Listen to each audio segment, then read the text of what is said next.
여러분 안녕하세요. 다시 돌아왔습니다. 돌아왔습니다. 이동규 문화평론가 대표님 안녕하세요. 안녕하십니까. 시호님. 안녕하세요. 시옷입니다. 저는 작가 홍대사입니다.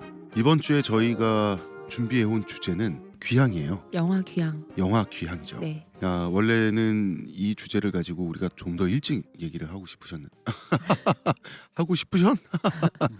대표님 지금 입에 초콜릿을 우물거리고 계세요. 말씀 못하고 계세요. 그래서 일찍부터 이걸 하려고 했었는데 밀리고 밀리다 이제 이번에 합니다. 드디어.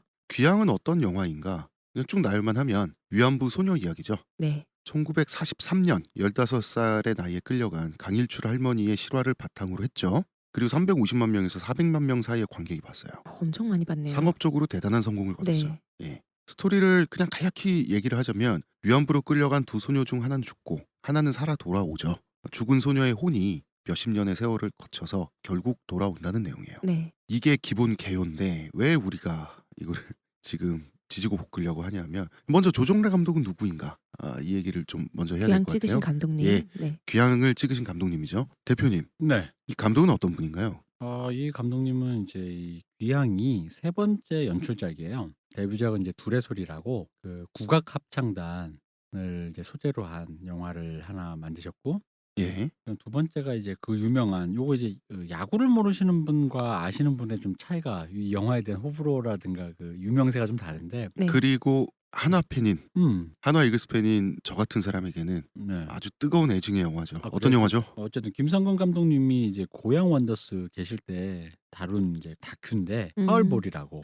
여기서 이제 공동 감독으로 올라와 계세요. 애초에 원하는 이제 이분이 진행을 하셨고 나중에 이제 그 김봉현 감독님인가요? 그분이랑 이제 같이 공동으로 이름이 올라가게 됐어요. 그분의 이제 같은 연출 파트를 아마 뭐 지분을 나누셨는지 어떻게 하신 것 같은데 어쨌든 그래요. 지금 물어봐도 돼요? 예, 물어보세요. 저 사실 야구에 관심이 없다 보니까 파울볼은 안 봤어요. 예. 왜 애증이요? 본인은 또 한화 팬인데. 아, 이건 고향 원더스 얘기잖아요. 예, 김성근 감독님이 이분이 이제 SK를 왕조의 반열에 올려놓고 SK 와이번스를 그죠. 내가 그런 건 알지. 예, 그리고 경질됐죠. 음. 잘려서 야인 생활을 하시면서 고향 원더스라고 하는 사회인 야구단은 아니죠. 사회인 야구단이 아니라 뭐라고 해야 되나, 사회적 기업 같은 거죠. 그 야구단은 퓨처스 리그라고는 2군. 음. 그래서 이제 지금 해체가 됐는데 이분이 나오면서 야구단을 이끄시게 됐어요. 그러면서 이제 2군에서 우승을 하셨죠. 그 풍경을 담은 영화예요. SK 와이번스, 고향 원더스, 그리고 영화 파울볼, 그동안의 강연 활동 이런 걸 통해서 야신으로 추종이 됐죠. 이분이. 맞아. 너 모르는 사람 나도 알아 이 별명을 야신이라고. 야구의 신. 그러면서 그 비열한 시스템에 의해서 밀려난 비운의 천재. 음. 뭐 이런 분으로 이제 포장이면 포장이랄까요? 이런 식으로 이미지 메이킹이 됐었고요. 그거 나 같은 일반인이니까 궁금한 건 그래요. 이게 무식하니까 무식한 질문밖에 안 나와. 근데 예. 그러니까 무식한 질문을 하자면 김성근 감독은 진짜 그런 야신인가? 음. 그 정도로 뛰어난. 이게 그 얘기하다 보면 굉장히 복잡한 얘기인데 그러니까 무식한 질문밖에 안 나와서 좀 미안한데 어쨌든 그러니까 그래요. 그분이 야신이 맞다 아니다를 떠나서 음. 제가 이렇게 정리를 할게요. 그분의 야구가 유통기한이 지났다. 그럴 수 있지. 예, 그래서 그분의 지금까지 어떤 업적과 스타일 이런 거에 대한 그 신화 때문에 한화 팬들이 김성근 감독 모셔와 달라고 김승현 한화그룹 회장님한테 개인 시위도 하고 막 그랬어요. 그래서 국내 야구단 최초로 팬들이 모셔온 감독이라고 했고 굉장히 흥분을 했죠. 이제 한화는 우승이다 이런 분위기였고 저도 굉장히 좋아했습니다. 지금은요? 지금은 미치겠어요. 근데 이게 본인들이 팬들이 모셔오라 그랬으면 예. 욕도 못할 것 같은 그런 느낌이 좀 있을 것 그러게요. 같은데. 그렇죠. 위에서 꽂아줬으면 욕이라도 하겠는데 우리가 음. 내가 모셔와라 이래놓고 지금 내가 알기로 성적이 안 좋죠, 그죠? 네. 성적이 안 좋은 게 문제가 아니지 않지 않나요? 지금 성적이 안 좋은 것도 문제인데 네. 그럼 또 뭐 있어? 팀이 망가지고 있는 게 문제예요. 그러니까 망가진다는 선수를 너무 게 뭐- 혹사시킨달까요? 근데 그건 나는 모르는 사람 중에 SK 때도 그러지 않았었어요? SK 때도 그랬는데 음. 일단 그동안 한국 야구가 진화를 해서 그런 주먹구구식 방식이 통하지 않는 부분이 있고요. 예, 김성근 감독님은 투수는 몸을 혹사할수록 더 잘 던지게 된다. 근육보다는 밸런스가 중요하다. 이런 좀 과거의 야구 이론을 갖고 계세요.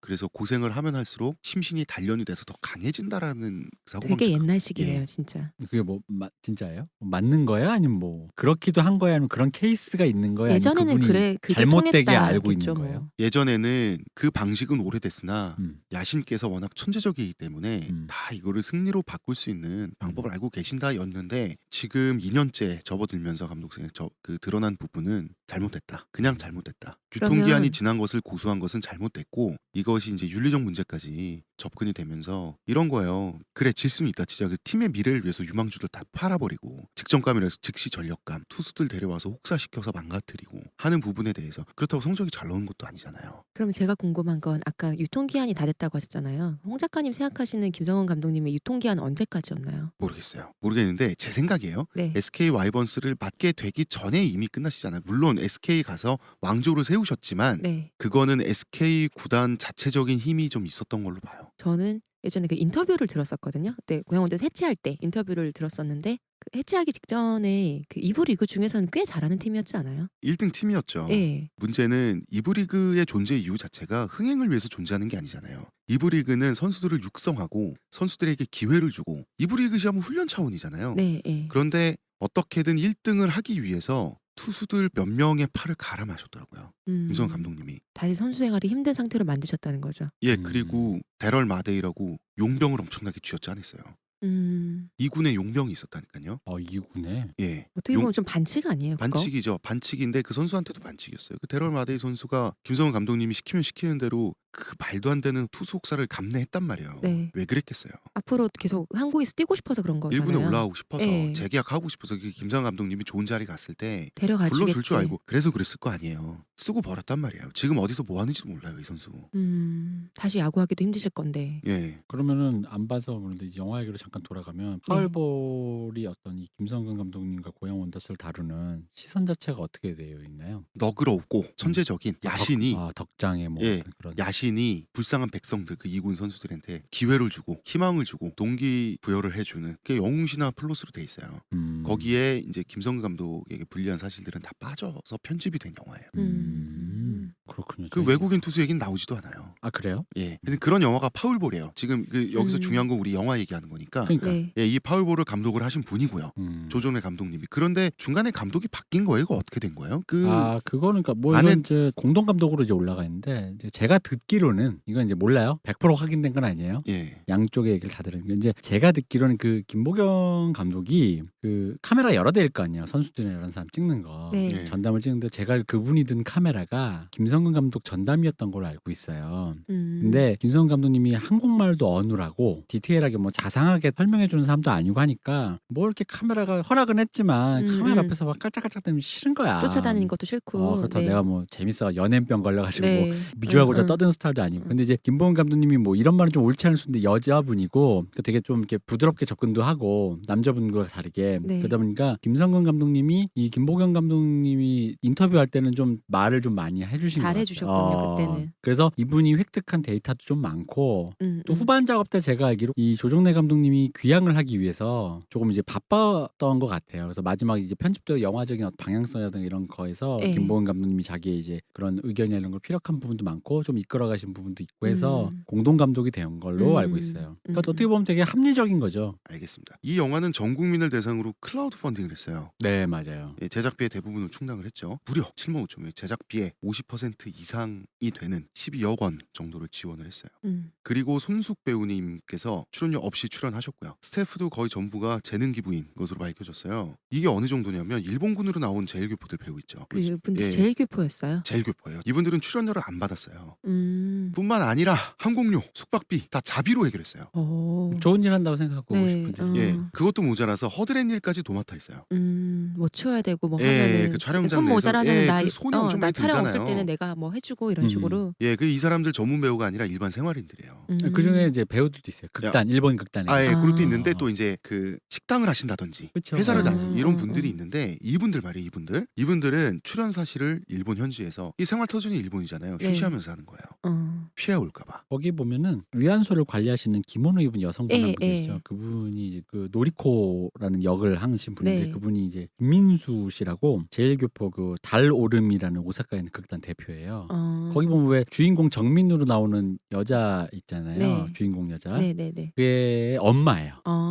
모녀가 같이 출연한 거예요. 예. 참, 이 이분- 모녀가 같이 예. 근데 이분이 나오는 다큐도 있어요. 내가 알기로 항로 제주조선 오사카라는 제일동포 3세 극작가금 연출가인 김철희 씨를 다룬 다큐가 있는데 어쨌든 요 분이 어쨌든 요런 연이 닿아가지고 출연을 하신 거예요. 왜냐면 이분도 그 제일 중에서 그래서 두 개의 조국 중에 강제로 선택해야 되는 상황에 몰린 그 네. 일본 제일들이 항상 걸리잖아요. 예. 북조선이야 남조선이야. 예. 그 연출가 어떤 김철희 씨에 대한 얘기를 다루면서 이제 거기 같이 이제 그분과 공동으로 그 극단을 운영하셨나 봐요. 그래서 거기서도 출연하셨다고 그러더라고요. 이런 생각이 드네요. 최인훈의 광장 있잖아요. 네. 자기를 부른 흰손. 그게 우리는 그 고민이 끝났잖아요. 끝났죠, 우리는. 끝난 지 몇십 년이 됐는데 일본에 사는 제일 교포 분들은 그 고민이 아직 완전히 끝나지 않았잖아요. 완전히 안 끝났죠. 그래서 그 다큐 중에 우리 학교를 보시면 그런 제일 그 학교를 무대로 해서 그런 고민을 한번 아마 여러분들 엿보실 수 있을 거예요. 그 다큐 되게 재밌고 감동적이에요. 사실 북한과 남한뿐 아니라 일본도 선택할 수 있잖아요. 그 중에서도 계속 왔다 갔다 하니까. 그러니까 그 뭐 약간 다른 얘기 처음 하자면 그분은 이제 조선인으로 그 시대 할아버지 때부터 갔다가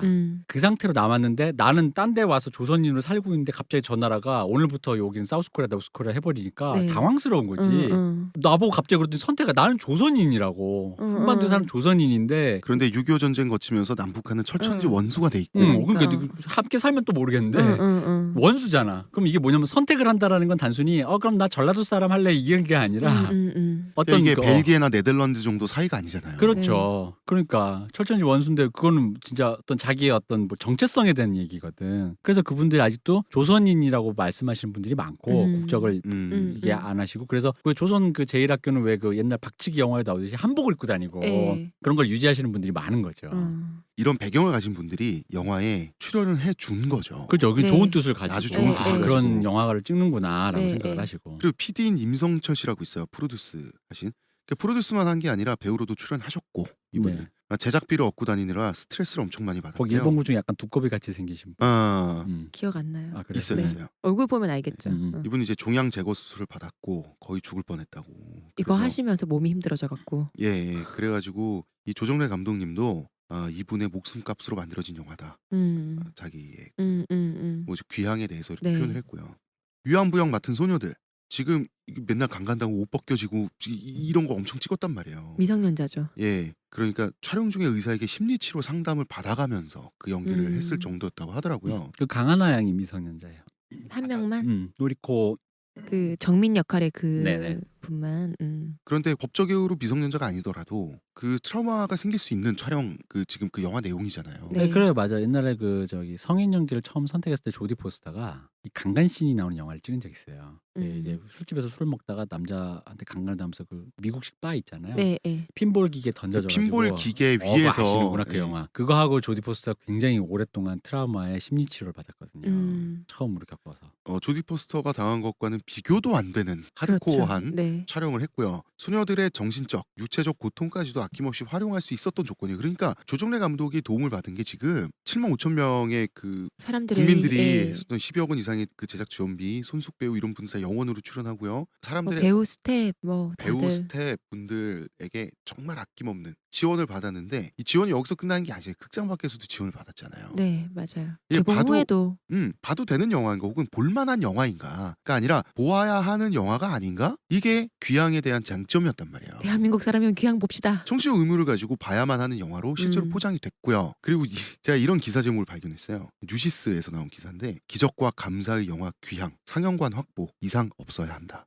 이거는 그러니까 여기 내가 예. 맨날 주장하는 거. 여기도 왜 당위가 나와? 그러니까요. 없어야 한다는 뭐야 없어요. 없을 수도 있지. 그런데 이상 없어야 한다. 이게 방금 당위가 나왔잖아요. 이런 것도 다 지원 사격을 받은 거예요. 심지어 박원순 서울시장 이분 서울시장이거든요. 만약 귀향의 상영관이 충분히 확보되지 않는다면 서울시가 강당, 시민청 등 산하의 모든 시설에서 관람할 수 있도록 노력할 것. 이라면서 물을 댔죠. 물을 댔다라는 표현 위험한 거 아니에요? 아니요, 이거 제가 물을 댔다라고 제가 책임질게요. 이거 물 댄 거 맞아요. 물 댄 거지. 그리고 제가 이재명 성남시장 개인적으로 좋아해요. 그렇지만 좀 비판을 해야겠어요. 이분도 지원 사격을 했어요. 성남에서도 하겠다 이러면서. 두 사람은 진보 성향의 유권자들한테 스타들이잖아요. 그런데 이게 왜 당의 문제라고 대표님 말씀하셨잖아요. 이걸 당의 문제를 끌어놓고 우리는 옳은 일 해라고 정치적 선전을 한 거 맞아요. 이건 물을 댔다고 봐야 돼요. 왜냐하면 귀향이라는 영화가 봐야만 하는 영화처럼 되고 있었으니까. 이 점은 저는 비난을 안 할 수가 없는 것 같아요. 이거 전에 비판받아야 국제시장을 이게 지금 대구에서 왜 뭐 빌려갖고 무료로 애들한테 중학생들을 무료로 보여준다. 그때 엄청 욕했거든요. 진보 쪽 그 유권자들이 똑같은 거잖아요, 사실. 맞아요. 이걸 어떻게 다르다고 얘기할 수 있어요. 그러니까 네. 비난 받아야 된다고 봐요. 그때 나왔던 이 국제시장이 관제 영화냐? 네. 이게 왜 관제 개봉을 하고 관제 상영을 하냐는 근데 저는 게. 솔직히 이게 그렇게- 관제 아니라는 거지. 이거는. 만약에 그렇게 비교를 한다면 국제시장이 귀향보다 좀 더 온건하다. 내용은 만약에 그런 네. 식으로 관제해서 상영을 한다 아, 그러면 영화적으로서는. 그렇지. 네. 영화가 갖고 있는 메시지 자체가 그렇죠. 온건하다. 만화가 강풀. 이분도 한 번쯤 보아야 할 영화라는 취지로 만화를 그렸어요. 이게 제가 이런 게 기억이 나는데 14년간의 제작 기간이라는 그 말을 굉장히 강조하면서 이걸 보아야 할 이유로 꼽았어요. 14년 동안 제작을 했기 때문에. 즉 이게 전제가 된 거죠. 14년 동안 옳은 일을 하면서 고생했기 때문에 이 문장이 숨어 들어가 있는 거예요. 왜냐면 14년 동안 음모를 꾸몄을 수도 있잖아. 사람이 나쁜. 시간이 곧 정의를 대변하는 건 아닌데 이렇게 오래 고민한 영화니까 고민하고 내놓은 영화니까 봐야 하지 않나라고. 그제 우리 이석기가 몇십 년 동안 이 나라를 뒤집으려고 그렇게 좌익용공의 그런 음모를 꾸미고 있었던 와중에 이분은 이런 영화를 찍으려고. 네. 그리고 한 고등학교 교사분은요 상영관을 통째로 빌리기도 했어요. 학생들 음. 보여준다고. 음. 네. 그리고 팝콘 논란이 있었죠. 팝콘 인터넷 논란이 커뮤니티에서. 팝콘을 먹으면서 비항을 보면서 음. 팝콘을 팝콘 먹어도 되나요? 되나요?라고 됩니다. 물어보셨죠. 이게 경건한 마음으로 의무적으로 봐야 할 영화라는 인식이 지배적이었어요. 네. 그러니까 하나 더 있어요. 송파 맘카페인가에서 이걸 본 사람 인증하라고 안 보면 강퇴시킨다고. 그리고 뭐 그렇게 그러니까 한 번에 누구랑은 다 같이 보러 가기로 했는데 자기는 그거는 그때 주작이라는 얘기도 있어요. 아 그래요? 네. 그러니까 보러 가기로 했는데 그날은 자기도 보고 싶은데 이 영화 도저히 시간이 안 나서 그때 같이 못 가게 됐더니 강퇴당했다. 뭐 이런 것도 있었던 것 아 근데 같아요. 그게 주작이면 야 그건 되게 고도의 여혐이다. 고도의 여혐, 맘카페라는 거기서 상정되는 그 어떤 고도의 귀향혐. 여혐과 뭐 이게 막 맞물리네요. 여러 가지가. 너무 복잡하죠. 아니, 주작은 주작인데 그래도 음. 이렇게 좋은 거 보러 가는데 혼자 빠져서 되겠느냐라는 그 기온이 있었던 건 사실이에요. 그렇죠. 네. 그러니까 제가 좀 정리를 해볼게요. 정말로 많은 사람, 거의 그 감독님 입장에서는 자기와 그 몇 명 빼고는 거의 우리나라 대한민국 전부라고 해도 좋을 만한 사람의 도움과 기부를 받았어요, 솔직히. 전폭적인 지지를 받고 그럼요. 찍은 이런, 영화죠. 이런 대중적인 감정적 지원까지 받은. 네, 정말로 물심양면의 예, 지지를 물론 받고. 이제 개봉 후긴 하지만 이런 네. 건 물심양면이란 게 정말 이런 거에 쓰는 말이잖아요. 딱 맞는 그쵸. 표현이죠. 네. 네. 지원으로 만들어졌고 감정적 지원에 의해서 성공한 영화예요. 네, 성공했죠. 그러니까 상업적으로도 돈을 많이 벌었어요. 사람들은 상업적으로 내가 돈을 쓴 만큼 오락을 즐기러 가겠다가 아니라 내가 의무감을 가지고 돈을 써서 이거를 보아주겠다. 안 봐도 표라도 예매해주겠다. 이렇게. 네. 네. 안 봐도 표를 예매해주겠다. 그런 네, 것도 있었어요. 심지어. 있었어요. 네. 그러면 그렇게 만들어지고 또 성공한 영화라면 예술적 사명감을 가지고 잘 만들어야 되는 건 당연한 주문이죠. 이건 제 그렇죠. 생각입니다. 아니, 누구의 돈을 투자받든지 뭔가 이렇게 어쨌든 투자받고 하잖아요. 본인 돈으로 찍는 사람 없잖아요. 영화 감독분들. 또 이제 이거 상업 그리고 영화인데. 돈 준 사람들이 네. 크라우드 펀딩 해준 사람들이 뭐 배당 받으려고 한 게 아니잖아요. 맞아요. 이 점이 전 더 중요한 것 같아요. 보통 영화 제작 투자 받으면 당연히 돈을 다시 회수하기 위해서 투자를 하는 건데 그거에 대한 상정 없이 투자를 다들 하신 거잖아요. 그래서 이제 예술적 사명감을 가지고 잘 만들었어야 하는 게 전제인데 제가 영화를 봤을 때 정치적 사명감은 충만했어요. 그런데 과연 예술적이었는가? 정말 과연 정말 잘 만들었는가? 예, 영화 자체로 잘 만들었는가? 혹은 예술적인 노력이 있기는 했는가? 더욱이 정치적으로 올바르기는 한가? 그래서 이것이 영화를 바라보는 쟁점이 돼야 될 것 같습니다. 오늘 저희가 얘기할 쟁점이죠. 예.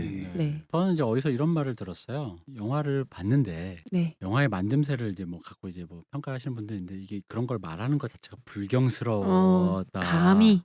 불경스러움을 느꼈다라는 얘기를 하는 거예요. 주제가 이 주제인데 어떻게 감히? 뭐 방금 말씀하신 14년 동안 뭐 10몇 년 동안 만들었다는 뭐 사람들의 미담 여러 가지 출연료를 뭐 안 받고 네. 뭐 사람들이 사회적으로 또 이 의미까지. 예. 근데 나는 이제 그러니까 나 또 여기서 또 빈정거리고 싶은 게 아 그리고 제가 먼저 빈정거릴게요. 14년 동안의 제작 기간에서 14년이란 기간이 어떻게 산출됐는지를 제가 쭉 봤더니 시나리오를 수립하고 나서 한참 있다가 영화 제작 들어가서 몇 년 안 됐어요. 시나리오를 완성한 기간을 포함시켜서 그때부터 시간을 재기 시작해서 14년이라는 거예요.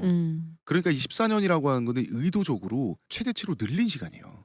그러니까 이거는 광고 문구라는 거지. 광고 문구로서 사람들의 의무감을 부추기는 그 시간의 어떤 그 무게를 사실은 광고 문구로 썼다는 거지. 그 만약 이 논리로 하잖아요. 그럼 봉준호 감독님이 괴물할 때 네. 괴물에 대한 에피소드 자기 중학생 땐가로 수렴한다 그랬거든요. 네. 그때 생각했던 저 한강에서 뭐가 나오니까 20년 또 20년 만에. 20년이 뭐야? 그거 거의 뭐 아니 너무 나이를 많이 졌나? 어쨌든 30년이라고 치고요. 30년을 치고 애기 때 청소년 때라는 거 어릴 예, 때니까 중학생 특히 어릴 때잖아요. 그 30년 동안 생각한 영화 30년 동안 찍은 영화. 그럼 괴물은 이분의 30년 이분의 찍은 영화지. 사람은 괴물을 찍기 위해서 예? 30년을 태어나고 성장하고 어. 고민한 삶인 거야. 음. 늙고. 저는 그 14년을 얘기를 보고 영화를 보고 나왔을 때 솔직하게 이런 생각 들었어요. 14년이나 고민했는데 이렇게밖에 영화를 못 찍나? 너무 고민을 많이 어. 하셨나 보죠. 무섭다. 이런 것도 있죠. 굉장히 정치적인 그런 의도가 들어가 있죠. 그러니까 일단 요거 이제 14년 동안이나 옳은 일을 하는데 음. 우리나라 사회는 옳은 일 하는 사람들은 외면받고 배척받고 옳은 그러니까 이런 일을, 것들이 이용된 감이 그러니까 있어요. 옳은 일을 하고 싶었는데 못했는데 드디어 했다. 그러니까 두 가지를 좀 분리해야 되는 게 그러니까 영화가 미담이 많잖아요. 네네. 그러니까 미담이 많은 건 미담으로서 칭찬만 해주면 돼요. 네. 근데 말씀하신 것처럼 홍 작가님 말씀하신 것처럼 그 미담을 이용해서 이 영화가 가지고 있는 어떤 의미까지 확대 해석할 필요가 없는 게 왜냐면 그냥 미담은 미담일 수 있잖아. 근데 왜냐면은 그럼 역으로 생각해 보죠.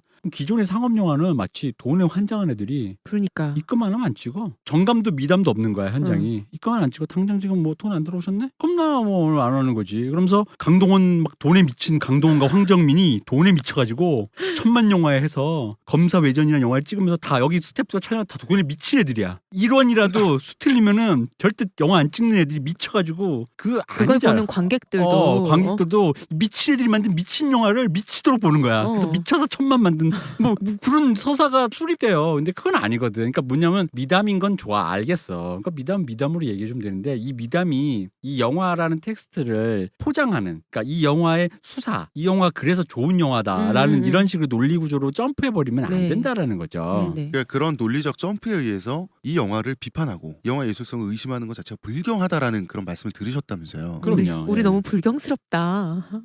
저는 귀향에 대한 입장이 한 발 더 나아가서 아까 그 일본 제1교포들 네. 이분들이 조정래 감독이랑 개인적으로 친해서 도와준 그 생긴 미담이 아니잖아요. 이 영화가 조정래 감독이 이 맡은 주제가 정말 옳은 주제고 이야기되어져야 할 가치가 있고 누군가는 도와줘야 된다고 생각하기 때문에 발벗고 나섰단 말이에요. 그러니까 네. 이 조정래 감독과의 관계에 의해서 생긴 미담이 아니에요. 이 미담은 우리나라 역사가 갖고 있는 아픔에 의해서 생겨난 미담이란 말이에요. 그렇기 때문에 영화를 잘 만들어야만 했고요. 본인의 예술적 감수성이 만약에 별로라서 영화가 좀 별로라면 만듦새가 별로라면 그 안에 있는 메시지는 건전해야 했어요. 과연 그것이 성취되었는가 요거를 말씀드리고 싶은 거고요. 지금부터. 그러니까 그래서 우리가 이제 좀 더 첨언을 하자면은 그러니까 많은 분들이 어쨌든 이 영화를 보고 감동을 받았다고 하잖아. 눈물을 네. 흘리고. 그러니까 제 말은 그거예요. 그러니까 많이들 하는 말이 이 영화가 만듦새는 좀 떨어져도 저예산 영화고 하니 네. 이 영화를 보고 내가 눈물을 흘리고 감동받았다. 그 얘기는 뭐냐? 이 영화의 진정성이 느껴진다. 이 얘기를 한 거거든. 근데 이제 그 얘기를 그리고 이런 말도 있어요. 생각보다는 잘 만들었다. 근데 이제 나는 이 얘기하고 그러니까 싶은 보자. 거지. 어떤 걸 보고 진정성을 느낀다라는 이 서술이 맞는 말이냐는 거지 일단. 그건 틀린 말이야. 무슨 얘기냐면 그거는 초능력이야. 당신들이 본 거는요. 그러니까 뭘 보고 뭘 느꼈다면 그 뭘 느꼈다라고 느끼게끔 만들어진 구조를 내가 파악을 한 다음에 아 그런 감흥이 든 거예요. 그럼 뭐냐면 여기서 할 수 있는 말은 뭐냐면은 잘 만들었다는 거야. 잘 만들었기 때문에 내가 어떤 이 사람이 의도한 감흥을 느꼈다는 거지. 못 만들면 감흥이 안 느껴지는 거지. 그럼 잘 만들었다 못 만들었다 영역이기 때문에 사람들이 영화를 분석을 하려고 하는 거거든요. 그래서 아 이게 예를 들어 그런 거 있잖아. 홈런 치려고 휘둘렀는데 홈런이 안 나왔잖아. 그러니까 바로 이 얘기가 아 저게 저 스윙의 의도는 홈런이었는데 안타깝습니다. 삼진당했습니다. 이 얘기거든. 그러면 저 홈런에 대해 분석을 하는 거지. 스윙에 대해서. 근데 사람들은 자꾸 저 이대호의 헛스윙은 이 팀을 꼴찌에서 끌어올리기 위한 꼴쥐를 꼴찌에서 끌어올리기 위한 이대호는 골대고요. 지금 시애틀 메리너스에 있지만 꼴대에서 끌어올리기 위한 마지막 비록 진정성의 헛스윙이었으나. 비록 헛스윙 이런 얘기를 하나만 한 소리라는 거지. 이제 야구 팬들이 그런 스윙 있죠. 그런 스윙인데 헛스윙 되는 거 있잖아요. 그거 영웅 스윙이라고. 그러니까 봐 이런다니까 이런 서사가 있다고. 내가 지금 몰래 처음 들었는데. 저도요. 그러니까 이런 서사가 있다고. 그러니까 이게 살짝 비꼬는 거죠. 그치? 영웅 스윙. 그러니까 그런 건 아니고 영화를 분석하는 건 뭐냐면 바로 여러분이 느낀 거 뭐 진짜 긴박했다, 재밌었다, 스릴 넘쳤다 이런 것들이 어떻게 조직되었기 때문에 그런 감흥을 느꼈나. 그런데 예를 들어 여기서 우리가 재밌는 진술을 발견할 수 있어요. 귀향에서. 뭐냐면 봐봐. 사람들이 다들 약간 만듦새는 다들 동의했어. 웬만한 사람들도. 네. 생각보다 잘 만들었다는 얘기도 결국은 못 만들었다는 좀 얘기죠. 이렇게 그냥 만듦새가 좀 후지다는 얘기잖아요. 근데 네. 사람들이 그럼에도 불구하고 감동을 느꼈다며. 그러면 어쨌든 간에 감동을 느끼게끔 조직된 거에서는 이 감독이 잘 만들었다는 얘기잖아. 여기서 말한 만듦새가 뭐 촬영의 테크닉이나 이런 게 아니라 그러면 뭘 어떻게 한 거야? 그니까. 영화가 만듦새는 후진데 감동을 느끼게끔 구조가 파악이 돼 있어. 이거 되게 안 붙는 얘기인데 네. 그러면 우리가 이걸 그래서 한번 들여다보자는 거죠. 그리고 여러분이 만약에 감동을 느꼈다며. 그럼 감동의 요체가 뭐냐는 거지. 감동도 여러 가지가 있잖아요. 자 그럼 주제가 하나 지금 하나 생겼네요. 이 방송이 끝나기 전에 그 감동의 요체는 무엇이었는가? 그렇죠. 예, 우리는 그거를 그걸 하나 얘기하려는 거야. 예, 그거를 하나 이제 얘기를 하기로 하고요. 네. 아 그리고 그 전에 또 하나만 얘기해드리면 앞서서 네. 이게 사안이 무겁잖아요. 그렇죠. 이게 위안부 위안부 얘기니까요. 소재니까. 네. 그러니까 문제는 뭐냐? 이게 이 얘기인 거지. 우리가 러블리즈 얘기한 거. 예를 들어 러블리즈를 내가 안 좋게 얘기하면 러블리즈 팬덤이 화가 날 수 있어. 근데 이거는 체급이 달라. 그럼요. 러블리즈 팬덤과 위안부에 대한 전 국민이 느끼는 감상은 이건 체급이다. 그러다 보니까 이게 사안의 경중이 달라요. 그렇죠. 그리고 러블리즈는 기분 좋기 위해서 소비하고 고양되는 그런 문화라면 이거는 역사적 아픔이잖아요. 이 사람 여자친구 보고 괴로우려고 악감정을 고양하기 위해서 여자친구를 보는. 근데 어쨌든 그러니까 이게 나중에 이제 우리가 이제 앞으로 방금 말씀하신 이제 네. 분석하려는 것과 맥이 다 있는 얘기인데, 네. 그러니까 제가 생각한 그거죠. 경중을 어떻게 다룰지는 우리가 판단하는 게 아니라 적어도 이 영화에서는 감독이에요. 나는 감독이 그 경중을 어떻게 다뤘는지를 갖고 얘기하는 거지. 내가 이 감독이 그 경중을 다룬 걸 갖고 얘기했다고 해서 위안부라는 체급에 그 경중에 대해서 뭐라고 이렇게 얘기하는 게 아니에요. 우리가 요걸 구분해내야 된다고 일단. 자, 한 줄 요약 제가 들어가겠습니다. 네. 위안부의 슬픔과 감독의 의도는 다르다. 감독의 예술적 재능도 다르고 영화와 위안부는 구분돼야 된다는 거죠. 그렇죠. 위안부와 위안부를 다룬 영화는 다르다. 그러니까 이런 위안부 거예요. 문제와 위안부 얘기는 슬프지만 예를 들어 당신이 만든 영화는 더 슬퍼 혹은 안 슬퍼. 그렇다고 해서 내가 안 슬프다고 진술했다고 해서 위안부를 안 슬프다고 한 게 위안부는 아니잖아요. 아무것도 아닌 슬프지도 않은 아무것도 아닌 얘기하라고 말하는 게 아니에요. 그러니까 동일시하지 말아주세요라는 얘기예요. 네. 근데 이런 전제를 미리 깔아야 된다는 것 자체가 네. 아니, 약간 근데 또 슬프긴 합니다. 내가 왜 그러냐면은 사뭇 불경제를 저지른다라는 이딴 말을 하니까 얘기를 하는 거예요. 왜냐면 이게 아니, 위험 신호거든 이거. 아니 대표님 불경하잖아. 난 불경한 사람이야. 아, 불경한 사람이죠. 난 악성 개인 팬에. 제가 아주 잘 알고 있어요. 난 불경한 사람이야. 나의 미모에 대해서도 불경하고 아 내가 또 이 매야? 순간 고나리질을 순간 고나리질을 당하고. 그리고 우리 미나님의 미모에 대해서도 불경하고 내가 봤을 때 그러니까 이게 어쨌든 미나님이래. 본론 드디어 들어갑시다. 나왔어. 미나님이래. 이미 커밍아웃을 해버렸다. 했어. 이 끝났다. 어쨌든 이게 마치 옛날 진보 정당에서 선추행 사건 같은 거 일어났을 때 운동에 도움 안 되니 조용히 꺼져라. 무슨 덮으려고 하는 은폐하려고 했던 마치 그런 느낌으로 난 들린다고. 왜 내가 얘 이 영화에 대해서 만듦새를 말을 못해. 말할 수 그러니까. 있지. 저희가 말해보자는 지금 거지. 말하고 그러니까. 어떤 면에 대해서 얘기하는 거는 나는 항상 지금 한 발 더 나가고 있는데 마이크는 죄송해요. 한 발 더 나가고 있는데 말할 수도 있는 정도가 아니라 말을 해야만 한다는 거예요. 그럼 맞아요. 왜냐하면 너무나 많은 무심양면의 지원을 받아서 만들어지고 성공한 영화이기 때문에 그럴 자격이 있어. 나는 검증 받아야 돼.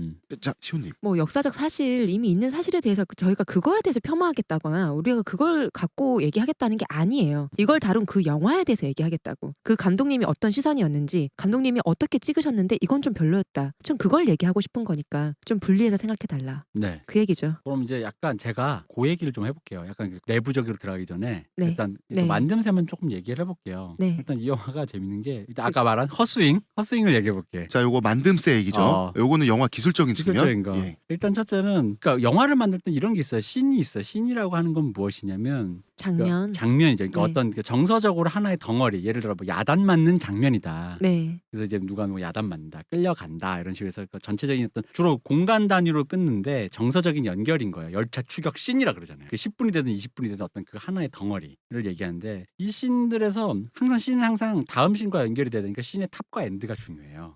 왜냐면 다음 씬에서 온 감정을 받아서 네. 뭐 이렇게 와서 뭐 이렇게 해야 되니까 그게 기술적인 거거든요. 근데 이분은 씬의 탑과 엔드가 다 없어요. 그러니까 계획이 없어. 일단 인물이 등퇴장할 때 다 어색해. 그러니까 예를 들면은 뭐 이런 게 있는 거야. 그 7분 정도 보다 보면은 그 여자 주인공이 정민이가 친구한테 놀이개를 내기로 뺏었다가 엄마한테 네. 야단 맞잖아요. 네네. 그 다음에 회초를 맞더니 갑자기 컷이 돼. 그래서 얘가 벌을 서고 있어. 그러더니 아빠가 들어오니까 그제서야 벌을 풀고 아빠한테 뛰어서 아빠 하고 운단 말이야. 네. 그 다음 컷이 바로 거기서 또 컷이 끝나. 자. 그래서 애가 자. 근데 이게 원래 엄마도 약 보통은 발라줘. 영화의 씬은 경제적으로 기술하기 때문에 보통은 이런 거죠. 애한테 야단을 맞고 애를 때릴 때 아빠가 갑자기 등장해서 아이고 이렇게까지 할 필요는 뭐가 있나라는 식으로 해서 그 상황을 마무리하다가 아이쿠야 하는데 뭐 예를 들어 이걸 이제 우습게 만들려면 하다가 아빠가 뭐 엄마 팔꿈치 쳐맞아가지고 주로 오달수 같은 배우가 했다면 뒤집어졌거나 아니면 뭐 이제 이런 식으로 해서 마무리를 했겠지. 그러면서 이제 만약에 오달수 씨가 해서 팔꿈치에 엄마 팔꿈치 맞았다. 그럼 그 다음 컷은 뭐냐면 정민이가 자고 있는데 그걸 바라본 아버지가 달걀로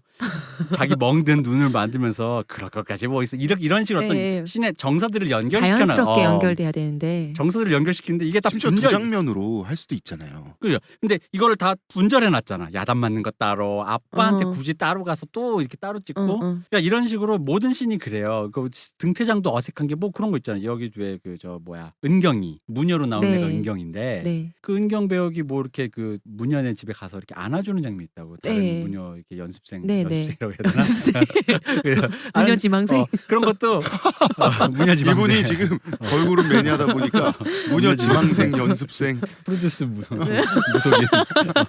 근데 하여튼 안아주는 장면이 있는데 네. 그런 것도 어정쩡해. 나중에 또 손숙 씨가 무속인 그 할머니를 만나러 올 때도 네. 등장하는 거 그 전에 나 암 판정 받았다. 네. 그다음에 그럼 그 정서를 몰고 와야 되거든.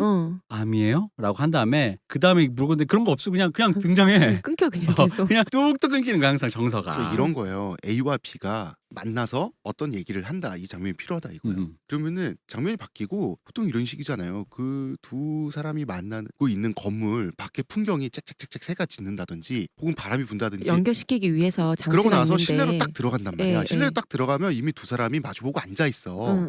그리고 얘기하면 딱 돼요. 그런데 지금 이건 뭐냐면 건물을 향해 들어가는 A, 문을 여는 A, 서로 인사하는 A와 B, 그러니까 여기 앉으세요라고 말하는 B, 이걸- 앉고 인사하고 이게 뭐냐는 거지. 요걸 이제 오히려 조금 더 이제 우리 들으시는 분들을 위해 조금 설명해 주자면 이게 이제 헐리우드 클래식 전형적인 클래식 헐리우드 스타일로 연출할 때 얘기인 거예요. 그게 뭐냐면은 처음에 공간을 얘기해 주고 뭐 이제 여러분 드라마 보시면 다 나와요. 먼저 공간이 나와요. 항상 빌딩 같은 거. 예, 예. 전경 한번 딱 찍고 그다음에 그 공간에 어디에 주인공이 위치해 있는가를 찍어줘요. 그러니까 약간 넓게 잡아준단 말이지.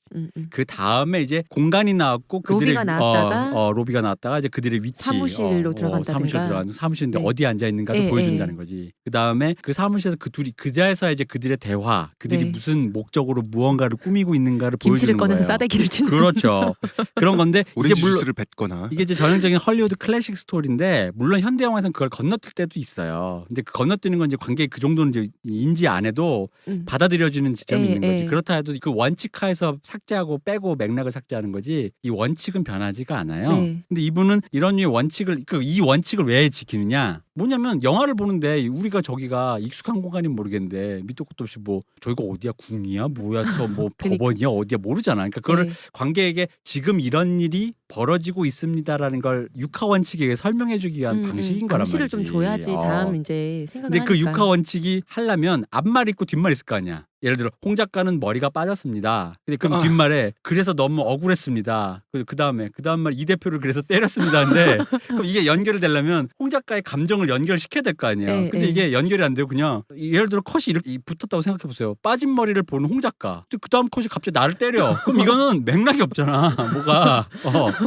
근데 이게 그렇다면 이게 순서를 바꿔서 그러니까 도치를 제가 해가지고. 견딜 수 없는 거는 음.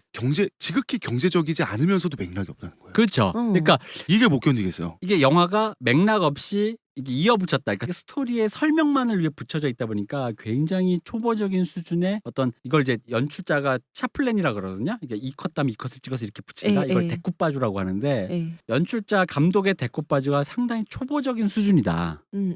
이 정도 데쿠빠주는 솔직히 말하면 연출자가 생각 안 해도 촬영 감독이 당일날 이거보다 더 좋은 건 해준다. 근데 저는 이런 요즘은. 거예요. 신과 신 사이에 연결력이 이렇게 안 좋을 거면 이렇게 안 좋고 어색할 거면 이 영화가 왜 이렇게 기냐는 거예요. 근데 나는 그건 있는 막 거지. 붙여도 되잖아. 그리고 한 신 안에서는 쓸데없이 길어. 엄청 경제적이지 않아요. 그러니까 이런 거예요. 모든 씬이 하나의 목적만 갖고 있어서는 영화가 심심해져요. 무슨 얘기냐면 예를 들어 아까 정민이가 야단 만다잖아요. 네. 야단 맞는데 아버지가 엄마가 얘를 사랑한다. 그러니까 여기는 네. 복잡한 게 있어야 돼요. 야단을 치지만 내가 얘를 사랑한다.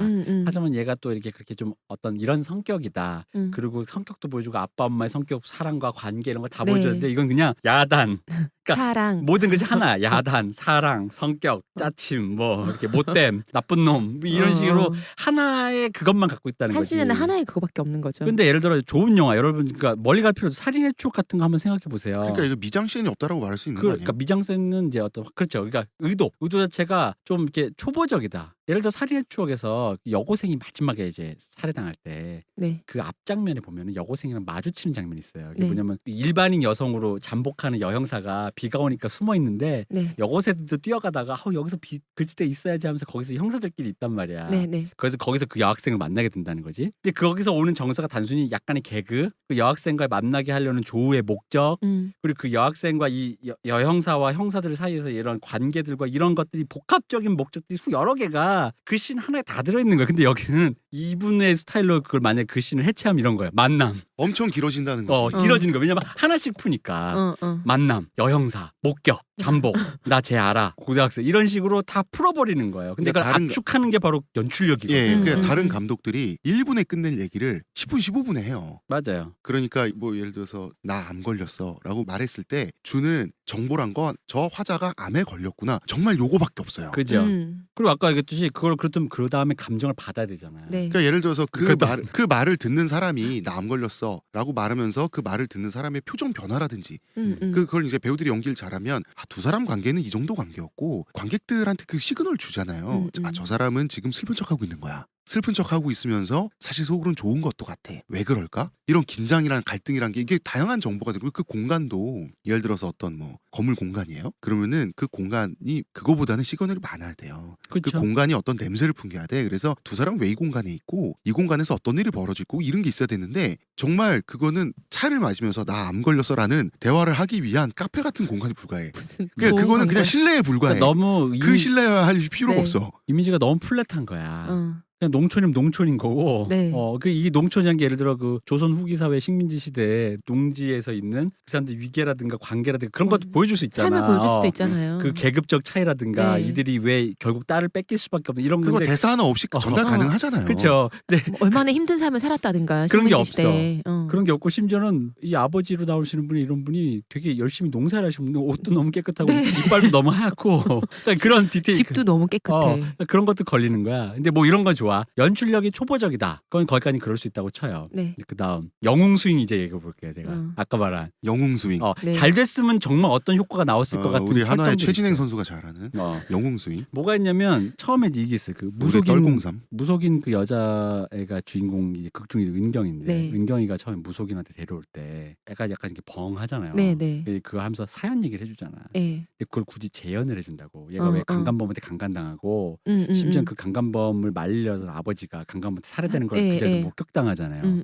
굉장히 되게 잔인하게 묘사를 한단 네. 말이지. 그러면은 이게 이건 이제 이중적인 구조인 거야. 그러니까 시나리오를 굳이 썼을 때 애초에 그러니까 영웅 스윙, 그러니까 홈런을 치려는 의도는 뭐였냐면 은경이의 트라우마 그거잖아. 강간을 당하고 아버지 살인을 목격해서 사람이 약간 정신이 벙 떠버린. 그래서 원래 그게 무속인의 재능이 있었던 애가. 네. 그러면 이게 나중에 손숙이라는 그 손숙 씨가 연기한 그 영희라는 할머니의 네. 그 살풀이를 통해서 그 영희의 개인적인 한두 풀어짐과 동시에 그걸 풀어주면서 은경이라는 애의 그 개인적 트라우마가 같이 함께 조응해서 폭발을 해야. 네, 네. 아까 말했지 이 사람이 하나의 한 내용만 얘기한다고. 네, 그러니까 네. 이 두 가지 이상이 이게 폭발하면 그 감정적 조우가 엄청나게 폭발했을 거라는 거지. 근데 이게 앞에 그 씬을 굳이 넣었으면 어쨌든 뒤에 풀어줘야 되잖아요. 근데 없어. 없어요.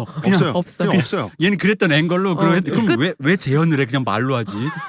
왜 굳이? 그러니까 그럼 이유는 뭐냐면 뭐 좀 이따 얘기하겠지만 여기서 간설 하나만 넣자면 야 일단 등장 자체는 잠깐만요. 트라우마를 가진 소녀가 원래 신기가 있던 소녀가 등장 자체는 과거와 현재를 이어주는 매개체가 되기 위해서 어떤 신기에 의해서 그러려고 왔잖아요. 그렇죠. 저는 트라우마에 대해서 얘기할 게 아니라 신기가 있었다는 걸 얘기했어야 되는 게 아닌가 싶어요. 아니 그러면 신기만 있으면 되잖아. 그리고 나는 그래서 솔직히 나는 그래서 그런 사건으로 신기가 생긴 건 줄 알았는데 그것도 묘사가 애매해. 그러니까요. 아니에요. 나도 그렇게 설명이 없어 거긴 또. 그러니까요. 그러니까 이상한 거야. 근데 어쨌든 간에 결론적으로 얘기하면 어쨌든 잘 되면 양쪽의 트라우마를 가진 사람이니까 현대의 트라우마를 가진 소녀와 몇십 년 동안에 쌓여 풀리지 않은 네, 한을 한을 가진 가진 사람이 어린 소녀였던 그 할머니가 이걸 서로의 그거를 풀어내는 하나의 위대한 살풀이장이 되지 네. 않을까. 그럴 수 있지. 근데 이제 일단 실패.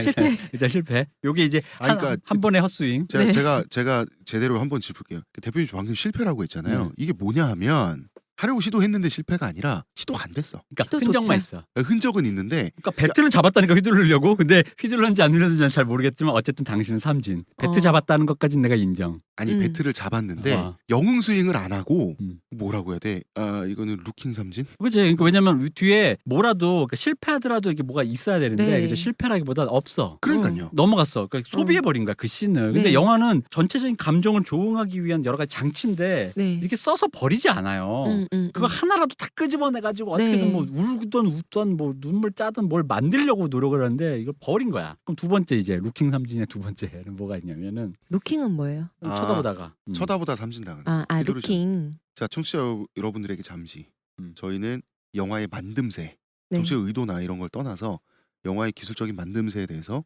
이야기를 하고 있습니다.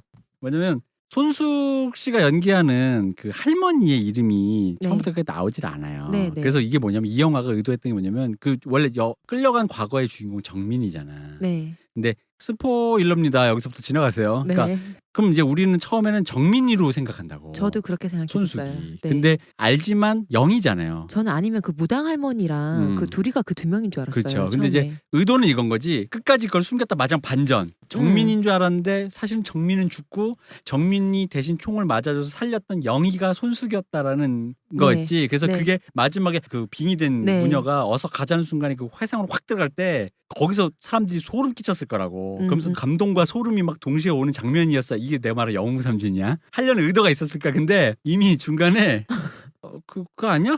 이렇게 다 들켜. 그게 되게 치밀하지가 않아. 엉성했어요. 그게 되게 치밀했어야 저 손숙이 정민이구나. 아니 근데 내가 궁금한 게 그걸 손숙이 들키지 영이구나. 않는데 대단한 기술이 필요한 게 아니잖아요. 근데 그게 솔직히 말하면 대단한 기술은 아닌데요. 사실 그거 하나로 위대한 감독 되고 말고가 나오는 거예요. 그렇죠. 솔직히 말하면. 작은 차이가 14년을 명품을 준비했죠. 만든다고. 아니에요. 그렇지 않아요? 방망이를 100년 깎는다고. 내가 전에 얘기했잖아. 내가 지금부터 100년을 준비한다고 우사인 볼트처럼 뛰겠냐고. 그거는 되는 문제는 아니야. 되는 애가 있고 안 되는 애가 있는 거지. 근데 안 된 거예요. 그러니까 흔히 말하는 여기서 쓸 수 있는 표현이 연출력 부족인 거지. 떨어지는 공의 삼진. 그렇습니다. 선수의 별명인데 떨공삼. 이게 좀 나는 아쉬웠던 거. 그러니까 두 가지 영웅삼진이라는 거지. 네. 뭐냐면은 한 번은 분명히 설정이가 그 깔려는 있어. 이게 흔적은 있는 거야. 내가 봤을 때 시나리오상에서 의도한 게 있는 거예요. 근데 이게 수습이 안 된 거야. 왜냐면 이게 100% 구현이 됐으면 그 중간에 무녀의 그 트라우마가 같이 풀리는 장면에 사람들이 막 울컥했을 거고 심지어는 그 울컥하는 순간에 손숙 할머니가 사실은 정민이 아니라 영이었다는 걸 아는 네. 순간엔 울컥 곱하기 울컥이 돼가지고 네. 곱하기 막 해서 막 진짜 폭발했을 거라는 거지. 제가 무속극을 본 적 있어요. 무속 네. 연극. 제 동생이 주인공으로 나와가지고 본 적이 있는데 정말 그 진도에 큰 무당이 나와요. 큰 무당에서 식긴굿을 하는 거를 그냥 보여줘요 무대에서 바로. 그러니까 이제 뮤지컬적 요소를 차용한 거죠. 춤과 노래로 그냥 내용이 설명되고 지나가 버리는 그거를 굿으로 대체를 해버린 거예요. 그 소구력이 한국인이라면 어마어마해요. 어마어마한데 요 얘기를 다른 얘기로 취하려면 요 스포 아닙니다. 오해 마세요. 제가 엊그제 곡성 봤는데 네. 곡성에 살풀이 장면 나오거든요. 그 영화는 그거 하나만으로 압도적이다. 음. 진짜 어마어마한 에너지가 나와요. 이제 이 얘기를 왜냐하면 굿이라는 게 한국인한테는 어느 정도 치트키예요. 맞아요. 한 살풀이 이걸 풀기 위해서 그 흰 천이 나오면서 그거를 둘러 가면서 그 무당들의 한 섞인 목소리로 그 창을 들으면 무가라고 하지만 아니, 근데 그게 또 왜냐면 또 원초적이니까. 네, 너무 원초적이고 한국인이 아니어도 일단 기본적으로 사람이 들을 때 그 감정적인 소구력이 사람의 엄청나. 그 네, 뭔가 바닥을 올리는 게 그런데 있어요. 한국인들은 기초 배경 지식이나 문화적인 어떤 동질감이나 그러니까 왜 저번 시간에 말했던 펜타토닉 말씀하시면서 그 우리의 가락 같은 거 있잖아요. 그런 거에 대한 그 감흥력이 다른 나라 사람들하고 다르기 때문에 이게 이중의 의미로 치트키라니까. 근데 그 치트키를 활용한 것 치고는 귀향에서 그 마지막 장면이 그리고 이게 지금 위안부로 끌려온 그 한과 서울음의 얘기가 지금 시점에서의 구수로 이게 폭발이 되는 그 2중, 3중, 4중의 치트키란 말이야 이게. 그러니까 설정은 다 깔아놨다니까. 네. 가먼에다가 반전 요소에다가 무녀 스스로의 트라우마까지. 그걸 그러니까 굉장히 대표님이 잔혹하면서 생각하시기에는 했지. 이 치트키를 다 갖다 쓴 거만큼의 칼질을 했냐는 거죠. 아니라니까. 그러니까 심지어는 치트키 썼으니까 예를 들어 내가 쇼미더머니 쳤으니까 100만 미네랄이 입금됐으니 질럿은 그래도 200마리 나오지 않겠느냐. 질럿 왜 이거밖에 안 나와? 약간 이런 느낌이었던 거야. 그러니까 어디 갔어 맵은- 그거? 맵은 무한맵이라고 지금. 음. 맵이 무한맵이야. 어디 갔어 그거 다. 저글링 한 몇백 마리 나와야 되는데 이거 다 어디 갔어? 돈 어디다 썼어요? 뭐 이런 느낌인 거야. 이 시나리오의 이 모든 좋은 재료가 어디 갔지? 막 이런 느낌인 거예요. 근데 좋아. 그러면 이제 나는 이제 요 다음에 이제 요 얘기를 해보고 싶은 거예요. 뭐냐면 완성도가 일단 영화제 기술적 완성도는 좀 네. 후지다는 건 우리가 네. 지금 얘기했잖아요. 떨어진다. 네. 근데 사람들이 이 얘기를 이제 비판적 지지를 하면서 요 얘기를 하더라고 나한테. 그 비판적 지지 이전에 음. 제가 지금 질문하는 것과 같을 수도 있겠는데 네. 힘들게 만들었잖아 영화. 힘들게 만들어서 그만하면 됐지. 기술적인 거 만듦새 가지고 그렇게 뭐라 그러면 돼? 정말 어려운 환경에서 만들었는데 이런 그 쉴드라고 해야 되나요? 이런 것들이 있잖아요. 귀향에 대해서. 네네. 그런데 영화 제작 총 제작비가 얼마죠? 이게 24억인가요? 모르겠어요. 뭐 24억, 5억 이렇게 됩니다. 그 돈에 해당하는 만듦새로서 적절한지 이걸 말씀드릴게요. 영화 전문가시니까. 저는 뭐 그 돈으로 뭐 이 정도 나왔으면은 그냥 일했다. 그냥 평타. 평타다.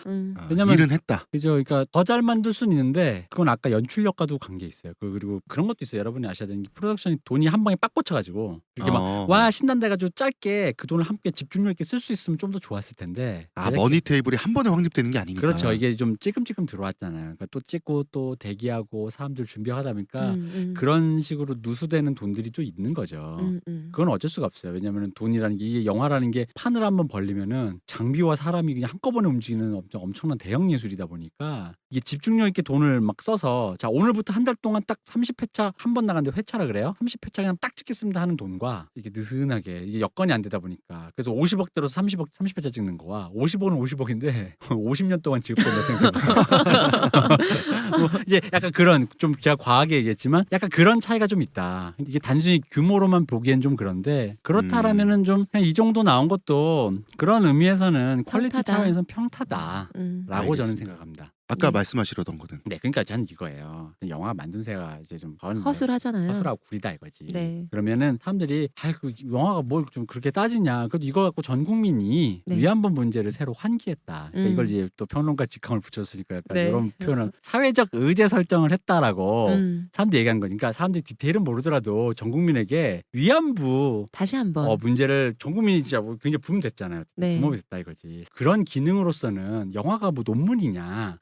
후절절이 뭐 그걸 다 어떻게 해. 근데 이제 그런 기능으로 사람들이 선점해 준 것만으로도 기특한 거 아니냐라고 얘기한다는 거죠. 사람들이 그렇지. 대표님 생각은 아니고 내 생각 아니고. 그 사람들의 생각이 지금 제가 반박을 할게요. 응. 위안부에 대해서 덕분에 알게 됐다. 아니에요. 위안부에 대해서 이미 다 알고 있었기 때문에 영화가 흥행한 거예요. 위안부 문제를 의제로 설정하는 기능을 했다. 아니에요. 위안부 문제가 이미 사회적 의제로 지금 설정이 돼 있는지 오래된 상태이기 때문에 영화가 그 조력을 받아서 흥행한 거예요. 요거는 제가 분명히 구분하고 싶어요. 그리고 하나 더 첨언해서 나는 거기서 이제 하나 더 나가서 뭐 좋아 인정하겠어 인정해줄게 나 당신들의 의도대로 의제 설정했다 치고 왜냐면 아까 그 설현이 안중근도 모르는 그러니까 그런 공교육 시스템에서 우리 그 아이돌 엘리트라 그랬잖아. 네. 그러니까 그쪽 방향에서 엘리트로 키워진 애들조차도 모르는 이런 류의 공교육 시스템에서 그런 어린애들이 위안부 문제를 좀 더 한번 생각해 볼 수 있는 의제 설정했다고 치자 이거야. 네. 인정하지만 그럼 내가 이제 얘기하고 싶은 거지. 근데 방향이 잘못됐어. 의제만 설정해주면 그게 무조건 옳은 거야? 맞아. 아니라는 거지. 맞아. 의제 설정 방향 자체가 잘못됐다고 이거는. 그러면 그건 긁는 거예요. 이러면서 이 영화의 윤리적인 문제랄까요? 정치적 그렇죠. 문제 이런 걸로 이제 흘러가게 돼 있는 거죠. 근데 위안부 문제 자체가 정치적으로 흘러갈 수밖에 없고 흘러가기 너무너무 쉬운 의제잖아요. 그래서 이 아까 제가 자체가. 처음에 이 오늘의 주제를 설정했던 것처럼 지금 우리 만듦새 얘기하고 있지만 예술적으로 볼만한 영화인가 지금 우리 얘기했잖아요. 네. 그럼 정치적으로는 올바른 영화인가? 혹은 정치적으로 올바르려고 한 노력이 있긴 있었는가? 자 그럼 이제 우리가 질문은 이거예요. 완성도도 후져. 의제 설정이 잘못돼. 그러면 당신이 흘린 눈물은 뭐냐는 거지. 보통 저는- 여기서 반박을 한다는 거야. 네. 내가 흘린 눈물 그럼 영화 잘 만들었다는 거야. 그러니까 그럼 그 눈물의 요체 아까 우리 맨 처음에 했던 질문 그 요체로 가보자 하는 겁니다. 저는 제가 좀 세게 표현을 할게요. 그 한남충이라는 표현이 메갈에서 나온 건가요? 한남충이 나쁜 뜻으로 쓰는 말이긴 하지만 저 한남충이라고 표현할게요. 귀향은 한남충의 바닥을 다 보여주는 영화다. 아 그래요? 예, 제 생각. 이거는 강렬하다. 남자에 의한 남자를 위한 영화예요. 맞습니다. 예, 제가 계속 노골적으로 설명할게요. 이거는 외국 남자에게 자국 여자를 빼앗긴 남자의 분노예요. 이거는 여성을 위해 만든 영화가 아니에요. 심리적 기저 자체가. 이거는 여자를 빼앗긴 남자의 분노예요. 지금 이 나비 나오잖아요. 나비가 소녀들의 순수한 영혼을 상징하는 것처럼 나와서 막 하늘 날아다니고 막 이러잖아요. 원래 이제 나비가 기본적인 상징체가 푸시케라고 이제 영어 네. 하니까. 그런데 일본군 장교가 라이브에 그것도. 일본 그거조차도 나이브한데 일본군 장교가 나비를 수집하면서 그 나비 날개를 핀셋으로 찢는 장면이 나온다고. 이게 뭐겠어요? 나비가 상징하는 거는 처녀성이죠 뭐. 맞아요. 흰나비, 흰나비잖아요 또 특히. 처녀성이에요. 그러니까 이게 신차, 중고차 집착증이에요. 저번 아니 시간에 우리 얘기했죠. 조선 여자들을 이 신차를 중고차로 만들어 니네들이? 이런 건데 즉 다시 말해서 이 나비는 이 순결은 조선 남자에게 바쳐지지 못한 나비예요. 왜냐하면 부모가 항상 반복해서 여주인공한테 하는 얘기가 뭐예요? 너는 그저 좋은데 시집이나 가면 좋겠다. 이 좋은데가 일본이겠어요? 조선 외국 남자란 말이야. 남자겠어요. 그런 강박이 어. 대사에 계속 어. 나오죠. 네, 그 강박이 계속 나온다고. 이 반복된다고. 그러니까 좋은 데란 게 뭐겠어요? 좋은 이 신혼방이 뭐겠어요? 내가 정말 심하게 얘기할게. 조선 남자의 가 있는 데가 좋은 데 아니야. 이렇게 그러니까. 표현하면 안 돼? 자, 내가 이렇게 표현하면 안 돼요? 여기서 보충해 주자면 그러니까 여러분이 생각을 하셔야 될 게 이거예요. 그러니까 이 강박을 감독이 자꾸 의도했냐 안 했냐를 이렇게 몰고 하시는 게 아니라 감독이 그걸 해도 문제고 안 해도 문제인 거예요. 그러니까 진짜로요. 그래서 감독이 모든 장면과 모든 설정, 심지어는 배우들이 입는 의상과 메이크업까지 다 선택을 하고 행여나 이렇게 보일까, 그럼 이렇게 보이나 의도하고 삭제하고 해가면서 만들어가는 거예요. 영화가 그러니까, 그런 거잖아요. 본인이 그냥 아무렇지도 않게 야 그냥 어른들이 그냥 하는 말이잖아. 좋은데 시집 가면 좋겠다. 그걸 왜 그렇게 곡해하는데 아니라니까. 그게 그 맥락이 이 영화에서 그 맥락을 읽혔기 때문에 홍 작가님이 이렇게 얘기를 하는 거다. 그 맥락으로 읽힐 수밖에 없었고요. 네. 그래서 이게 뭐냐면 싸움의 진남자가 여자를 빼앗겼다는 스토리밖에 안 돼요. 미안하지만. 왜냐하면 그 장면 꼭 나와. 그 대표님 말씀하신 강박이 어디서 표현되냐면 독립군이 굳이 전투에서 개발살나는 장면이 굳이 나와요. 개발살은 뭐야? 개박살라는. 아니 개발살이라고 그러잖아. 인터넷 용어로. 그래요? 네, 개발살나는 장면이 나온단 말이에요. 맨 처음에 전투씬에서. 전투씬에서 그러면서 아이 더러운 조센징 하면서 이렇게 죽는 장면이 쭉 나온단 말이야. 그러면서 강간 장면이 계속 이어지거든. 그러니까 뭐야? 우리가 싸움을 못해서 니들한테 여자를 뺏겨서 니들이 우리 여자를 데려가지고 그냥 신차인데 중고차로 만드는 정도도 아니고 완전 튜닝하고 타이어 펑크나고 이런 얘기를 지금 하는 걸로 저는 느껴졌을 수밖에 없기 때문에 이 영화가 불쾌한 거고요. 딱 그거예요. 박진영 노래 중에 뭐 있죠? 네가 사는 그 집이 내 집이야 하고 네가 타는 그 차가 내 차여야 되고. 아 제가 정말 표현이 자꾸 세지는데 네가 먹는 그 몸이 내 몸이었어야 돼. 이런 얘기예요 지금. 그래서 저는 이런 강박이 기저에 있었기 때문에 이 강간 포르노 씬 있죠. 그 집요하게 그 소녀들의 알몸을 일본군들이 탐하고 비명지르고 하는 거를 그렇게 오래 그렇게 노골적으로 카메라를 들이댄 이유 자체가 이 심리적 강박의 기저가 뭐냐는 거예요. 이 순수한 소녀들을 순수한 뺏겼다. 여성분들이 느끼기엔 이게 좀 과할 수 있다고 생각하는데 그게 아닌 게 남성 입장에서 얘기해주면 제가 증거 하나 드리자면 이제 위안부 얘기니까 위안부에 대해서 이제 최근에 논란된 거 중에 제국의 위안부라는 책이 있잖아요. 네. 예. 그거에 대해서 이제 비판을 한 사설을 네. 손아람 작가가 한 사설이 있어요. 한결에. 네. 손아람 작가가 비판했는데 거기 밑에 댓글에 네. 일반인이 뭐라고 썼냐면 이렇게 쓴 거야. 미국에서 불법 이민자가 아닌 자들은 오로지 미국 인디언뿐이란 이야기가 있지요. 합법이냐 불법이냐 법리 논쟁. 그러니까 이런 이제 책 얘기하는 거예요. 근데 네. 이분이 쓰신 표현이 뭐가 있냐면 약하니까 우리들의 여자들이 강한 자들의 정액바지가 된 것이지요. 이게 무려 한결에 쓰여진 댓글이에요. 오 마이 갓. 명백한 진실일 뿐입니다. 강조했어요. 네. 그런 면에서 여전히 강자 편을 들고 있는 박유아 씨, 이게 이제 논란의 그 저자예요. 네. 예. 박유아 씨는 때가 오면 그 대가를 치르게 하면 간단히 정리가 됩니다. 그 대가는 무슨 대가야? 몰라. 근데 이 사람이 앞에 막 정액바지 뭐 이딴 소리 쓰잖아. 우리들의 여자들이 군중 강한 자들. 일본군한테 박유아 교수를 넘겨주면 되는 거야? 그러니까 지금 홍 작가님의 씨발 이게 뭐야? 그러니까 내가 뭐냐면 홍 작가님 해석이 과한 게 아니라는 게 지금 일반인이 댓글로 이 표현을 썼다. 우리들의 여자들이 강한 자들의 정액바지가 된 것이지요라는 표현을 썼다고요. 이게 지금 아니, 여기 있다고. 그러니까 대표님 말씀을 제가 부언할게요. 뭐냐면 지금 제가 봤을 때 남자들은 오히려 저나 대표님 말을 남자 청취자들은 무슨 말인지 바로 이해할 수 있을 거예요. 그러니까 내 말 그래서 외려 여자들은 그 정도야 할 수 있는데 어. 왜냐면 여자들은 남자의 바닥을 모르잖아. 안 알고 싶더라고요. 이 알면 영화를 알수록. 보면은 안 알고 싶을 거예요. 그 왜 있었잖아요. 얼마 전에 소녀상 철거 뭐 이런 것 때문에 네. 그 앞에서 할머니들 앞에서 뭐 엄마 부대, 어버이 연합 이런 분들 시위했었잖아요. 시위하는데 뭐 내 딸이라도 나는 용서한다고 하라고 말한다. 뭐 아줌마들 그런 얘기하고 할아버지들이 막 얘기를 하면서 내가 그 일본 여자들 데려다 똑같이 해주고 싶은 심정이라고. 이게 대체 무슨 소리야? 아 지저스 크라이스트. 그러니까 이제 그 부분에 대해서 아까 우리가 그 한번 들어가 보자고. 아까 그 사설의 맞아요. 댓글이랑 똑같은 얘기 아니에요 이게. 맞아요. 네가 우리 자동차를 뺏어서 그렇게 험하게 몰았으면 나도 똑같이 해줄게. 그러니까 대체 이제 이게 무슨 소리야? 현대차를 폐차로 만들어. 미쓰비시 갖고 와봐.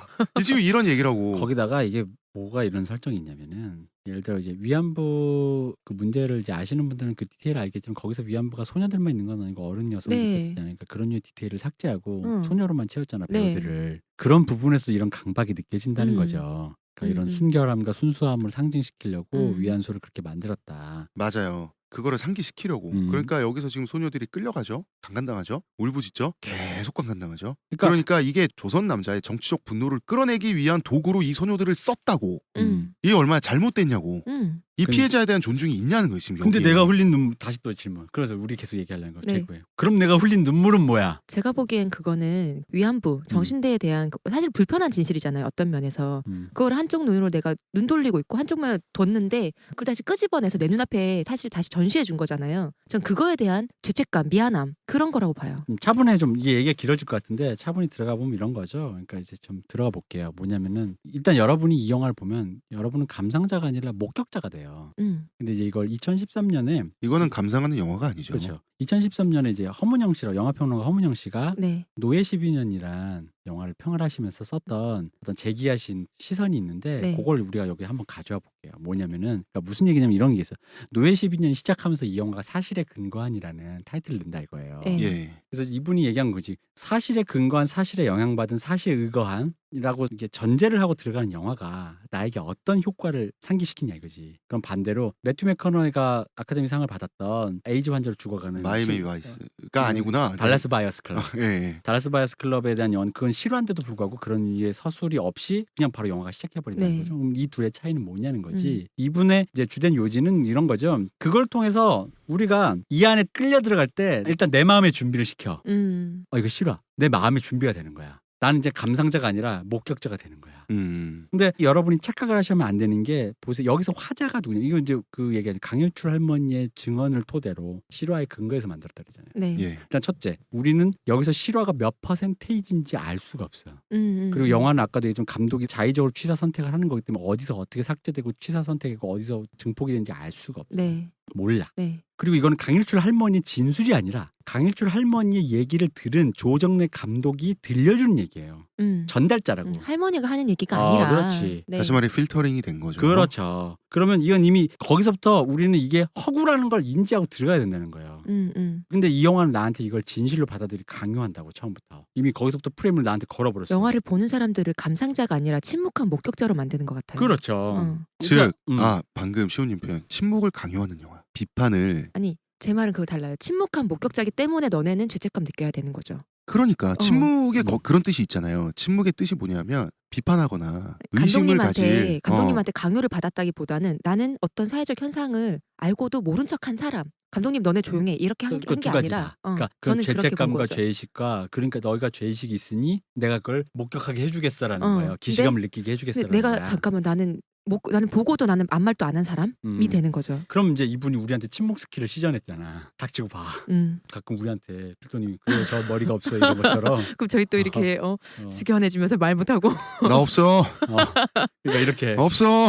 그래서 우리가 침묵 스킬 이분이 감독이 처음부터 시작부터 시전했단 말이야. 실하다 이렇게. 위안부 얘기인데 싫어합니다라고 해버린 거예요.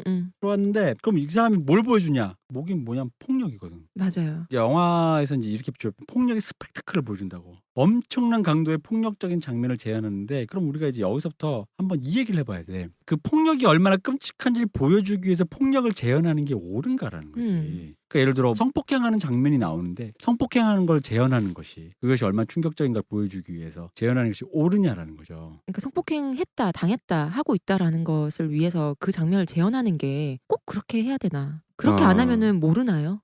옛날에 이제 학창 시절에 이 얘기를 또 합니다만은 효수미선이 네. 미군 장갑차 네, 탱크에 네. 깔려줘. 그 처참한 시체를 모자이크 처리 안 하고 그대로 네. 캠퍼스에 백주대낮에 걸어놓고 이걸 보고도 이 끔찍한 장면을 보고도 분노하지 않나? 분노하지 않을 수 있어 어. 너네가? 이런 식으로 이제 운동권 선배들이 네. 그 후배들을 자극을 했죠. 자극이죠. 굉장히 자극적이죠. 그러니까 그 괴로운 자극이고. 영화가 기본적으로 사실적으로 지금 애니메이션이 아니니까 사실적이니까 영화가 초창기에 개발됐을 때부터 이 논쟁은 있었어요. 왜냐하면 영화는 두 가지 굉장히 강력한 거 있어요. 실제적으로 보여주는 실제 이미지 플러스 그걸 서사로 엮어서 얘기로 만들어주니까 그게 증폭이 된다고. 네. 그래서 영화 초부터 영화가 보여주는 폭력성이라는 것에 대한 논쟁은 항상 있었는데 그럼에도 불구하고 우리가 슬픈 게 뭐냐면 우리가 그거에 둔해진다는 거지. 네. 그럼 전략으로서 과잉이 나온단 말이야. 더 세게, 더 세게. 더 세게. 근데 나는 이제 약간 이제 얘기를 살짝 틀자면 한국 영화는 굉장히 폭력적이에요. 네. 전 세계에서 유례를 찾아볼 수 없을 정도로 폭력적이에요.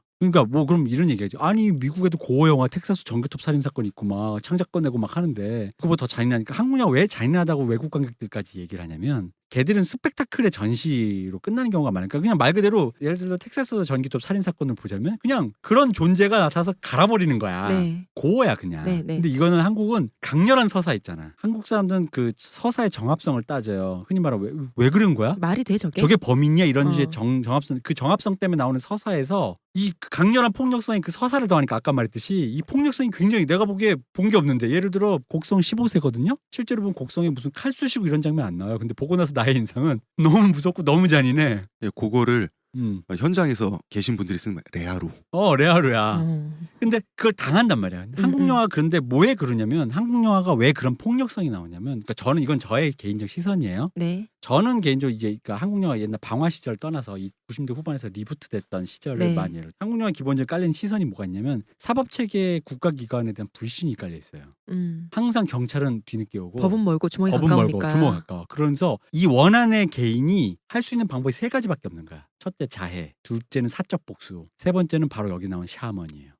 그게 이제 너무나 내밀한 일상의 용구로 침투한 상태에서의 폭력을 보여주니까 이제 그런 게 있다라고 어느 외국인 영화 평론가가 하는 말을 제가 들은 적이 예. 있어요. 그러니까 그 사람 말은 이거인 거죠. 그 미국의 아까 말씀하신 텍사스 전기톱 연쇄살인마 그분이 뭐 이렇게 가면 쓰고 전기톱 윙하면서 등장하는 순간 그 일상이 아니에요. 그죠? 네. 판타지라는 거지. 그거는. 그건 거기서부터 일상의 영역이 아니. 그 소우에서 그 왜 자전거 타고 가면 쓰고 끼익끼익 하면서 게임을 시작해볼까 나오는 순간 그거는 관객과 영화 만드는 사람들이 게임에 들어간 거예요. 자 이제부터 잔인한 걸 한번 즐겨보자. 그러므로 여기서 등장하는 폭력의 이미지는 잔인할지언정 쾌의 영역이다라는 걸 선언한단 네. 말이에요. 자 즐겁다 와 살이 튀고 피가 튀고라는 걸 선언했다는 네. 거지. 그 가장 잘하는 게 쿠엔틴 타란티노. 그렇죠. 근데 한국 영화는 올드보이도 그렇고 이 내밀한 일상의 거대한 감정의 그 소용돌이를 폭력으로 묘사하다 보니까 실제로는 텍사스 전교도 살인보단 덜 잔인해. 표현의 서사에서는. 뭐 근데 뇌수가 막 튀어서 흘러내리고 이런 장면 안 하잖아요. 이런 거 안 하는데도 장담하는데 텍사스 전기톱 살인 사건보다 올드보이 본 사람들이 경기한다고. 맞아요.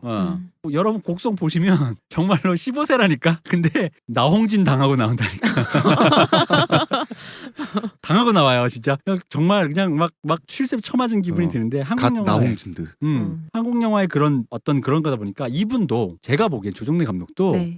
그런 의미의 전략으로서의 과잉. 그러니까 이 사람도 이 정도의 폭력의 수위가 둔화된 거야. 내가 봤을 때는 이 정도는 한국 영화에서 다 하는 거라는 거지. 저는 알겠는데 저는 대표님 해석보다는 좀 더 적대적이에요.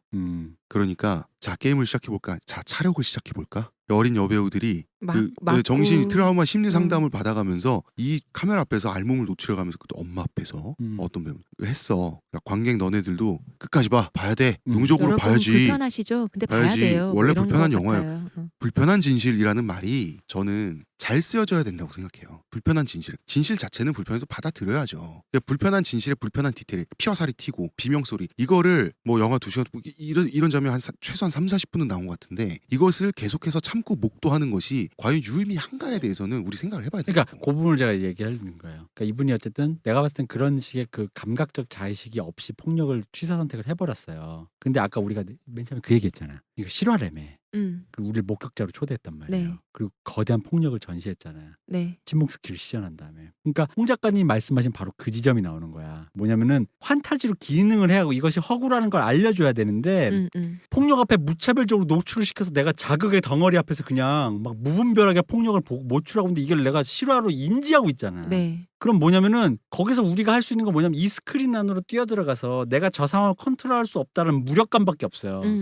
그리고 그 무력감이 뭐가 있냐면 바로 이게 몇십 년 전 일이라는 것 때문에 심지어 내가 엊그제까지 생각 안 하고 나 어제 그 여자친구랑 원나잇 했는데 뭐 이런 거 그러면은 죄책감밖에 없는 거야. 낄낄대고 맛있는 거 먹고 살고 그랬는데. 그렇죠. 그럼 죄책감이 들다 보니까 이건 분명하게 영화적 상품인데도 불구하고 이것은 영화적 관람 행위가 되는 거야. 내가 어떤 적극적 정치 의사를 표현하는. 그러다 보니까 영화표를 제사가 되는 거죠. 그죠. 영화표를 사는 것이 소비가 아니라 기부가 되는 거예요. 내 죄책감을 더는 행위가 그렇죠. 되는 거죠. 이 영화를 보는 것 자체가 기부 행위가 되는 거야. 이 자, 기부를 그리고 통해서. 이 영화는 그러한 기부 행위를, 그러한 기부 종용을 마케팅으로 활용했다고. 그지. 여기에 대해서 그렇기 때문에 영화 내에서 전시되는 폭력에 대해서 그러한 장면들, 관객들로 하여금 그렇게 참고 차력 쇼를, 영화 보는 것 자체가 차력이잖아요. 그게 정당화되느냐? 정당화될 수 없죠. 정당화될 수 없어요. 자, 여기서 아까 우리 맨 처음에 얘기 바로 이게 나오는 거예요. 사회적 의제 설정했다며. 근데 내가 잘못됐다고. 그러니까 왜 잘못됐냐면 우리가 그래서 이 폭력에 노출된 다음에 나올 수 있는 얘기는 뭐냐면 왜 허구가 중요하다고 얘기했냐면 우리가 이성적으로 이게 허구다라는 걸 알아야지만이 쟤들이 왜 저러는가를 알 수 있단 말이에요. 잘 생각해 보세요. 여기 나온 일본군 악마예요.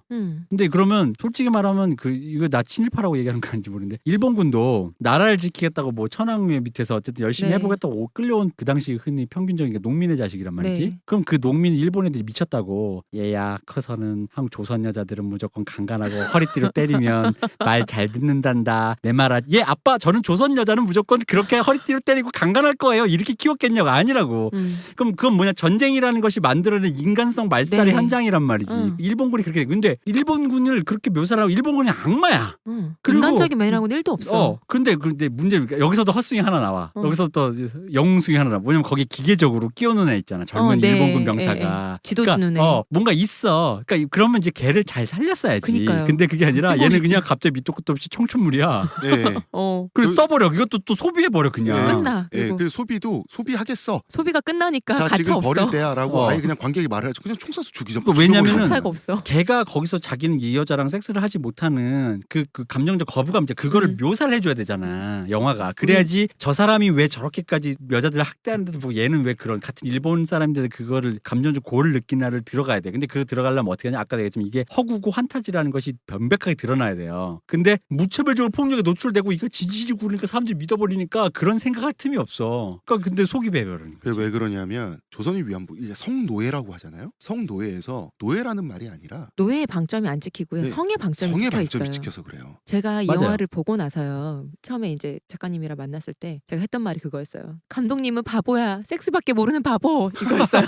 근데 나한테 그 말 이해하는 게 저는 동의했어요. 정말 어. 동의하는 게 바로 제가 이제 문제 잡은 그 위안소를 훑는 그 전지적 네. 카메라 시점 있잖아요. 네. 징그럽잖아. 네. 징그러워요. 이 정도까지 개미굴 같은 곳에서 강간당하는 장면을 전지적 시점으로 카메라를 훑는다? 이러면 안 돼. 안 돼요. 이거는 윤리적으로 이건 진짜 어긋나는 일이에요. 자, 여기서 보면은 일본군들이 그러니까 우리의 끌려간 우리의 딸들이 음식으로 묘사가 되죠. 아주 맛깔나는. 그래서 일본군들이 항상 위아래로 쳐다보면서 입맛을 다시고 그러잖아요. 그죠. 일본군은 그렇게 묘사했다 치자. 카메라가 음식으로 본다고. 카메라 소녀들의 거리를 두기를 육체를- 전혀 하지 않고 소녀들의 육체를 어. 카메라가 음식으로 본다고. 그러니까 전혀 의도를 안 하고 있어요. 근데 이거를 그러니까 그럼 뭐 카메라 도대체 어떻게 해야 되라는 어떤 예를 좀 이제 또 궁금해하시는 일반인이 계실 테니까 약간의 예를 하나 들어드리면은 이런 거예요. 한 몇 년 전에 한공주라고 지금 천우 네.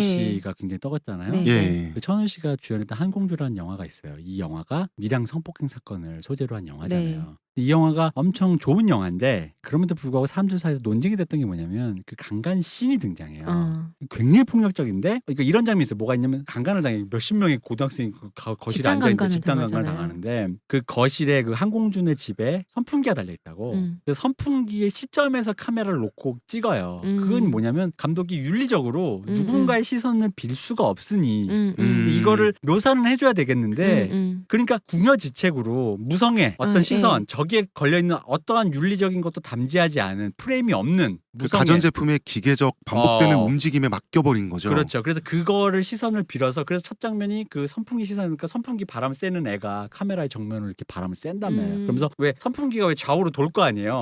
좌우로 돌면서 좌로 싹 돌 때 구석에서 강간당하는 여자의 모습이 비친단 말이야. 네. 그러면 이제 이 정도로까지 윤리적으로 고민을 했어요. 근데 그럼에도 불구하고 얘가 이 장면이 까였어요. 왜냐면 이렇게 해서 보여줄 것이냐라는 거지 이게. 그 필요가 있느냐.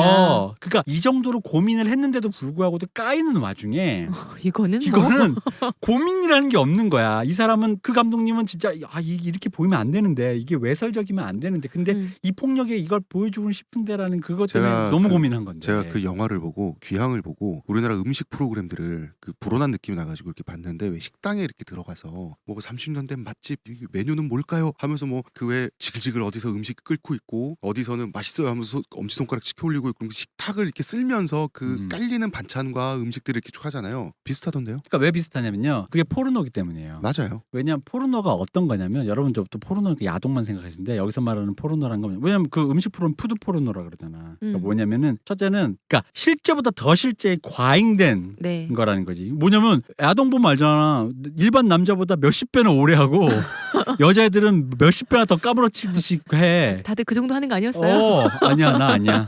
저는요. 저는요 아니에요. 네. 10초. 그리고 푸드 포르노라고 하는 이유가 뭐겠어요? 일반인보다 더 너무 과하게 맛있고 네. 너무 화려한 요리에 뭐 다 들어가는 가게마다 50년, 100년, 30년 전통의 무슨 그리고 조미료 이제 쓰지 않는 거야. 그 음식도 가까이서 찍어서 그 기름기 잘잘 흐르는 예, 걸 이렇게 예. 보여준 후 다시 이제 음. 그게 푸짐하게 깔린 상을 위해서 이렇게 하잖아요. 뭐 네네. 근데 이게 뭐냐면 멀리 찍었다 가까이 찍었다가 막. 그러니까 그런 식의 그 모든 방식과 구도와 시선이 이 귀향에서 나왔던 단체 강간신 그렇죠. 어. 그러니까 그게 뭘 목적으로 조직됐냐 유사하다고. 이거지. 저는 한편으로 그런 생각이 들어요. 어떤 분은 그런 얘기 할 것 같아요. 그래, 아니 영화라는 게 감독이 만드는 작품인데 감독이 찍고 싶은 대로 찍으면 안 돼? 이렇게 생각할 수도 있을 것 같은데. 아니, 그러니까 그럼 당연하지. 예. 찍고 싶으면 찍을 수. 그러니까 찍고 싶을 때 찍었기 때문에. 네. 그러니까 그게 되게 정확한 태도예요. 음. 그러므로 우리는 이걸 영화의 텍스트로 분석해서 까드리겠다 이 얘기인 거예요. 그 태도는 좋은 태도예요. 네, 맞아요. 그러니까 찍고 싶은 대로 찍으면 되는데요. 되는 게 맞는데 너무 생각 없이 찍었다고 저는 생각해요. 그러니까 생각 없이 찍었으면 생각 없이 찍었다고 욕을 하면 되는 것이고. 맞아요. 아니 잘 생각 없이 찍었으면 잘 찍으면 안 찍었다고 되는 하는 거야. 영화지. 그러니까 아니 물론 윤리적 그런데. 동기로 기부를 받아서 그거와 찍은 영화인데. 상관없이 그렇지. 그것과 상관없이 그렇죠. 영화 자체는 그렇죠. 네, 영화 내 영화잖아요. 내가 영화를 찍었을 때 이 장면 어떻게 할까라고 사실 고민을 많이 하고 찍으셨어야 되는 게 아닌가 더. 이 영화는 안 그래. 이 영화는 자기가 영화 테크닉이 부족하다면 만듦새는 못 나올 수도 있어요. 그러나 피해자에 대한 시선이랄지 그렇죠. 이런 거에 대한 고민 없이 이렇게 만들었다는 거는 그러니까요. 저는 그 점에서 욕먹어야 된다. 그러니까 그래서 윤리적으로 이거는 어쨌든 나쁜 거예요. 자극을 총동원해서 어떤 그런 자극을 줘서 나를 두들겨 팼단 말이에요. 네. 그래서 나한테 죄의식을 심어줬다고. 근데 아까도 얘기했지만 이건 허구야. 이 허구 그럼 우리가 봐야 될 건 뭐냐면 이게 지금 그리고 100번 양보해서 네. 이게 아무도 모르는 일이라고 치자 이거예요. 물론 그래도 예를 들어 밀양 성폭행보다 더 아주 그냥 아무도 모르는 그런 나쁜 일이었어. 네. 의제 설정 예를 들어 이런 일이 있었어야만 해도 내가 그렇다면 내가 이해해. 예를 들어 이 영화가 90년대 초에 강현출 할머니의 증언이 나오자마자 찍어진 영화라면 이런 식으로 우리는 여전히 비판하겠지만 그럼에도 불구하고 시제의 네. 차이는 있으니 네. 그래, 의제의 가치가 있죠, 의제의 그러면. 가치가 있다고 얘기를 해줄 수 있어요. 근데 이 얘기는 20년이 넘은 지금 얘기를 와서 2016년에도 이렇게밖에 못 찍나.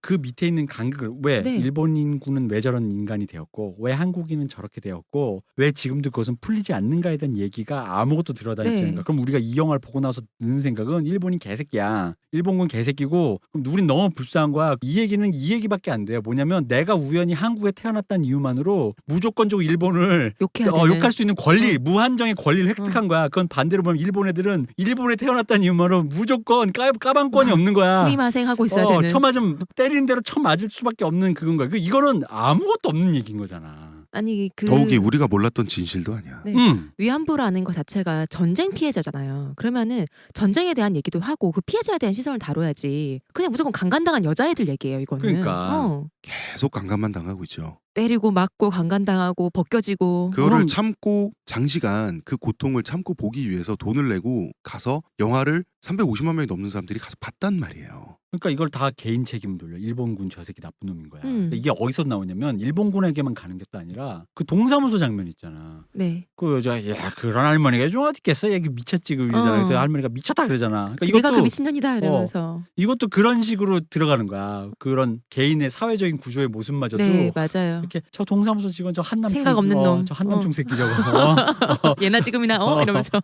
나 그리고 한 가지 또 불쾌한 생각 났어요. 그러니까 이제 이 소녀들이 막 계속 강간 당하고 이렇게 그 육체적으로 이렇게 착취를 당하다가 그 물가에 앉아서 잠깐 노는 장면이 있어요. 네. 되게 하면서 이분들도 사실 순수한 소녀들이고 아직 그 영혼이 남아 있고 뭐 즐거운 웃을 줄도 알고 노래도 부를 줄 아는 이 살아있는 이 사람들이다. 그래서 그 살냄새를 보여주기 저는 그게 더 위한 비열한 것 씬에서 같아요. 관객의 웃음과 푸근함이랄까 이걸 이끌어내기 위한 유머가 나오잖아요. 그 유머가 겨우 소녀 중에 한 명이 방귀 뀌는 거예요. 그거보다 나는 오히려 되게 불쾌했던 게 도대체 피해자분 존엄성을 다루는 영화에서 그렇게 생리적인 고통을 당하는 장면을 보다가 그 또 생리 현상을 가지고 그걸 또 소녀들이 낄낄대고 웃으면서 마치 이게 우리네 푸근한 뭐 어쩌고 나는 겨우 그런 방귀 같은 거 가지고 이분들에게 인간성을 부여하는 그 장면을 퉁치고 넘어갔다는 게 나는 개인적으로 용서가 안 됐어요. 그러니까 나는 오히려 그거보다 좋아. 나는 오히려 유머 센스가 떨어지는 거 정도는 그러니까 네. 그냥 유머 웃기지도 못하는 정도로 그냥 끝나는데 음. 오히려 그 장면에서 여자애들이 상체를 벗은 여자들이 등짝에 상처를 보여주잖아요. 저도 그 장면이 나는 그게 저열했다는 거지. 뭐냐면은 저는 그 배우들은 앞면 얼굴도 등장하지 않는 무명 배우야. 뭐냐면은 주연 여배우는 미성년자고 또 다른 주연 여배우한테는 벗기라는 말을 못하니 그런 뭔가 뭐라고 해야 될까? 아직 엑스트라, 무명인, 아직 무명인 여배우의 신체를 굳이 전시를 하려고 하는 이게 마치 그거잖아. 옛날 색즉시공에서 하지원을 벗길 수 없으니 네. 그 당시에 이제 한번 루머 때문에 한번 추락했던 그 여자 배우 누구죠? 그 여자 배우 아우라 제이 그 누구였더라? 그 여자 배우의 몸은 정사 씨는 계속 나오잖아요. 네. 하지원은 벗기지 않는데 네. 그 이 감독들이 흔히 상업 영화판에서 흔히 하는 일이거든요. 네. 주연 여배우는 안 본다고 너무나도 많이 하니까. 나오잖아요. 그러니까 네. 이제 그런 저열함인데 그게 상업 영화판에서 예를 들어 색즉시공 정도라면 그냥 대충 살짝 욕만 하고 말겠어.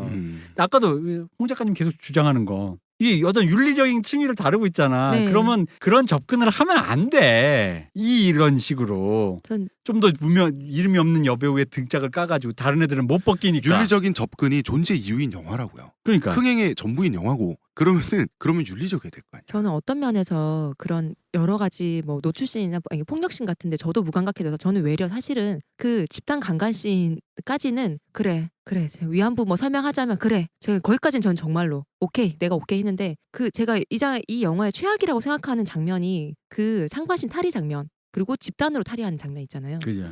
정말 최악이에요. 굳이 왜 저렇게 벗겨서 아니 맞은 거 몰라? 계속 때리잖아. 먹는 거 봐야지. 어머 진짜 맞았구나. 이럴 것 같아요. 그러니까 이거 또 봐.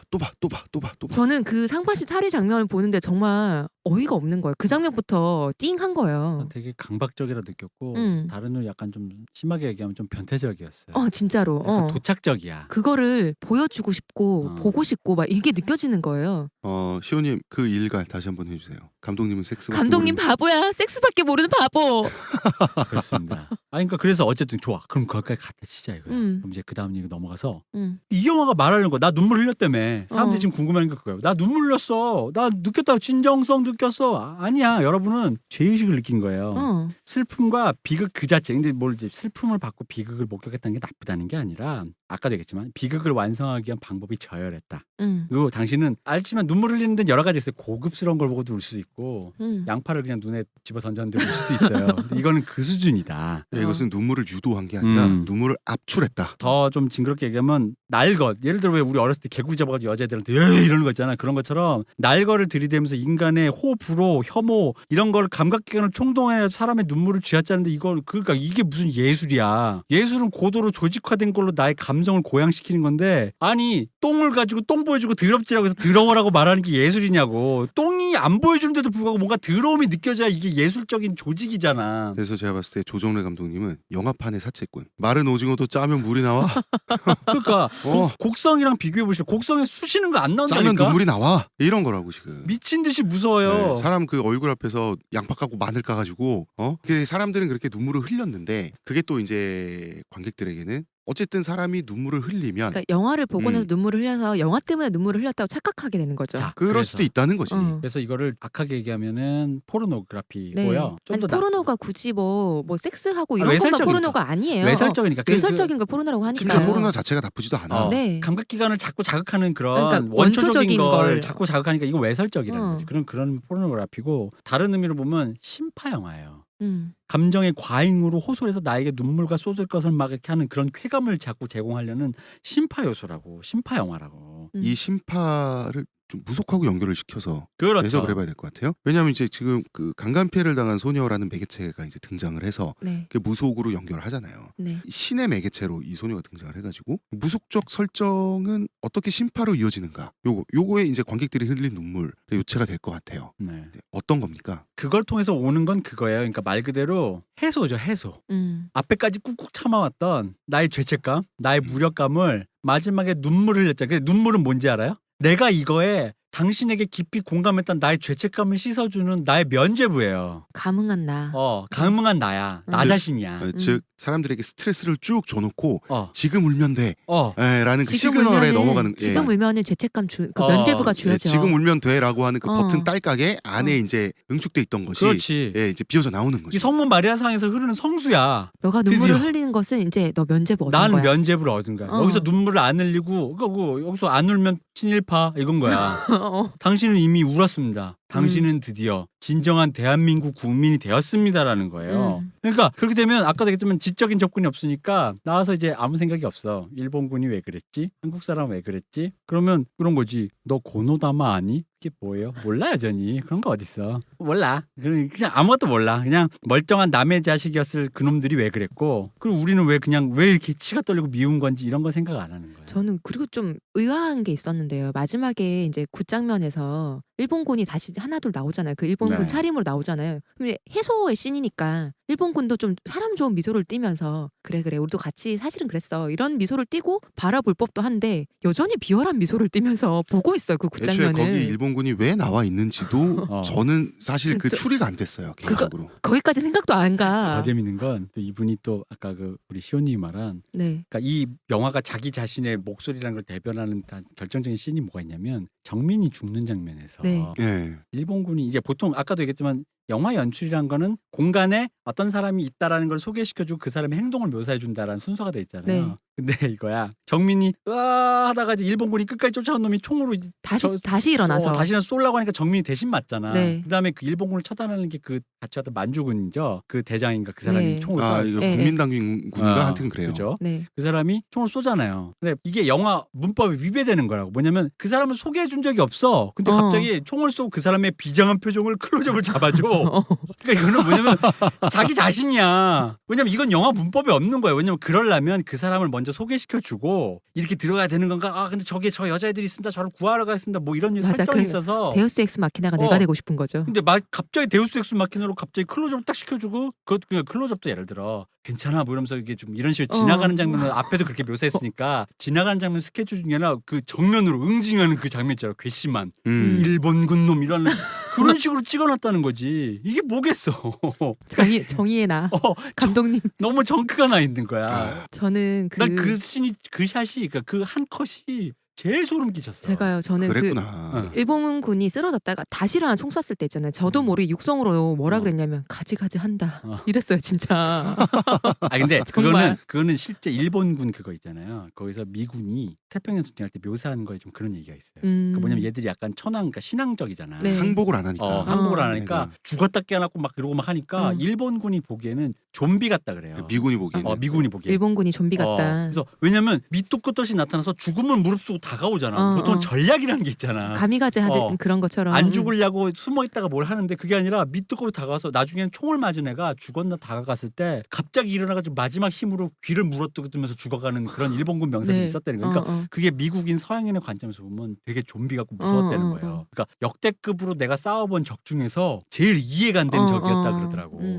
이 메커니즘이. 본인의 목숨을 아까워하지 않고. 글쎄요 그런 미군들의 숙이나 기록까지 참고해서 그 장면이 나왔을 것 물론 같지는 그렇진 않아요. 않지. 아니죠. 그러니까 제 입에서 가지가지 한다 소리가 나왔죠. 그렇죠. 그러니까 이제 영화 자체는 흥행이 아니라 지금 귀향은 흥행이 아니라 제사고 티켓 구매는 구매가 아니라 기부고. 그렇죠. 그 나 마지막 나를 위해 면죄부까지 줘. 네, 그러면은 짜잔 이러면서. 그러면은 감독은 이 영화를 통해서 장사한 게 아니란 말이에요. 그러니까 감독은 장사한 거잖아. 그리고 그런 거지. 만약에 이런 거야. 이게 불경죄랑 같이 연결해서 얘기할게요. 네. 나보고 입을 다물라라고 얘기한다는 거지. 이게 좋은 의도이기 때문에. 음. 만약 그거가 100% 맞다고 치면 동의하면은 난 이렇게 역으로 그럼 그렇게 좋은 걸 왜 돈 주고 팔아? 그러니까. 예, 장사. 그게 아니면 나도 인정해주겠어. 공짜로.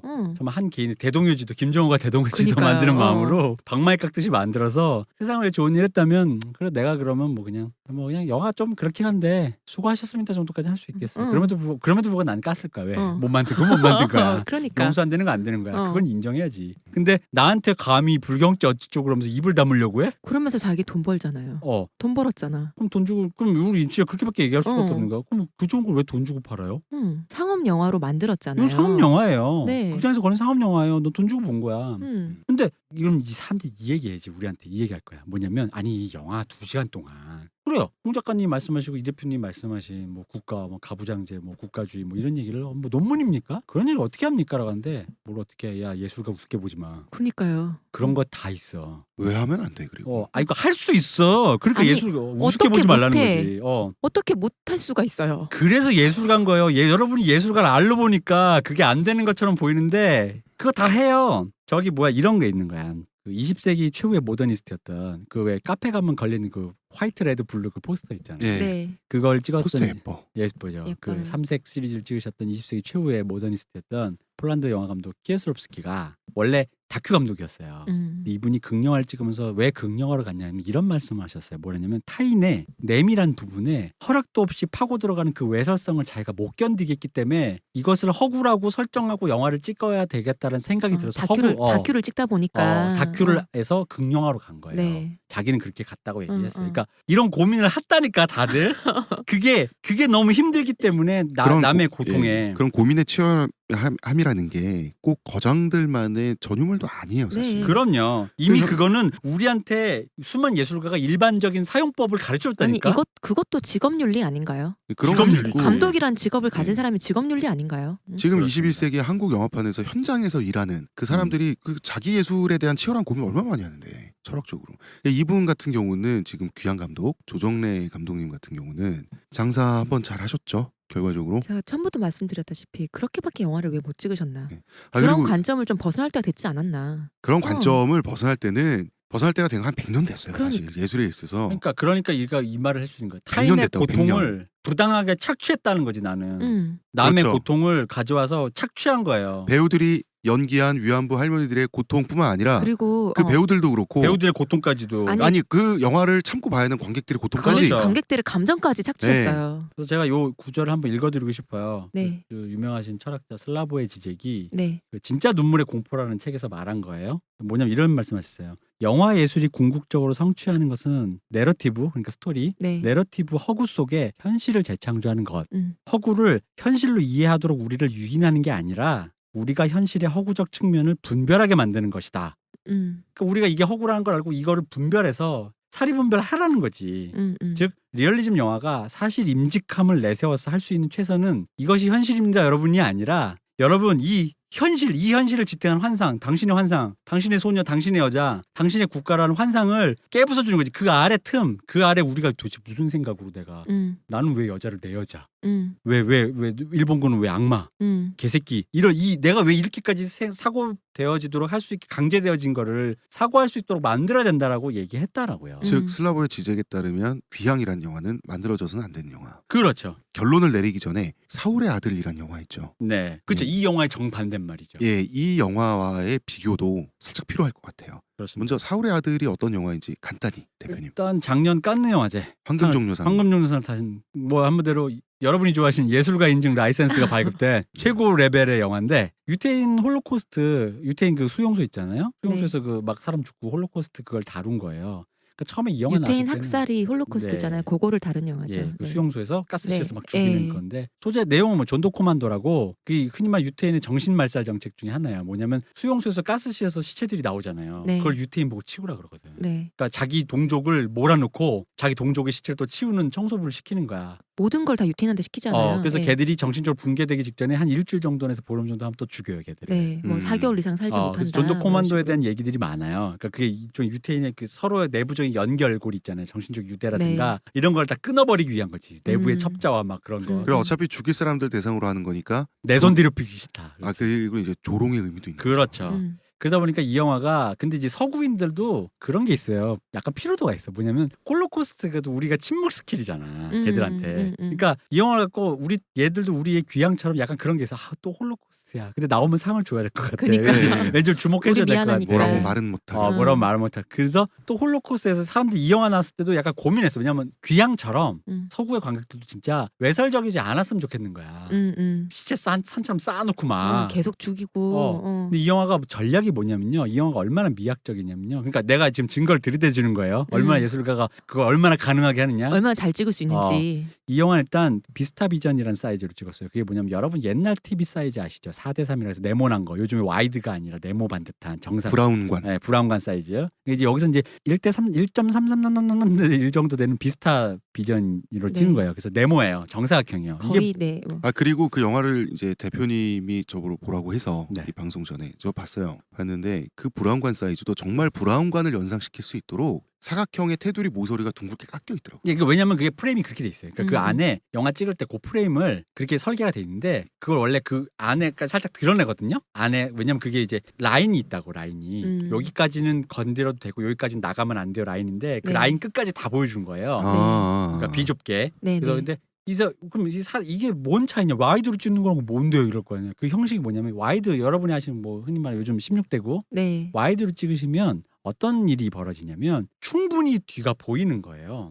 보여주고자 하는 씬 말고 옆에 것도 다 그렇죠. 보이는 거죠. 근데 이거는 인물의 얼굴을 특히나 인물의 얼굴 거의 상반신의 클로즈업으로 잡다 보니까 얼굴 아니면 거의 뒤통수 뒷모습. 네, 네. 안 보여 배경이. 네. 배경이 안 보이는데다가 또 초점이 짧은 렌즈를 써가지고 네. 이 사람 얼굴에 초점이 맞으면 뒤에 건 다 뭉개져 버리는 거야. 희미하게 맞아요, 보이죠. 맞아요. 네. 그래서 약간 그런 생각돼서 분명히 돈 주고 배경 되게 잘 만든 것 같은데 맞아.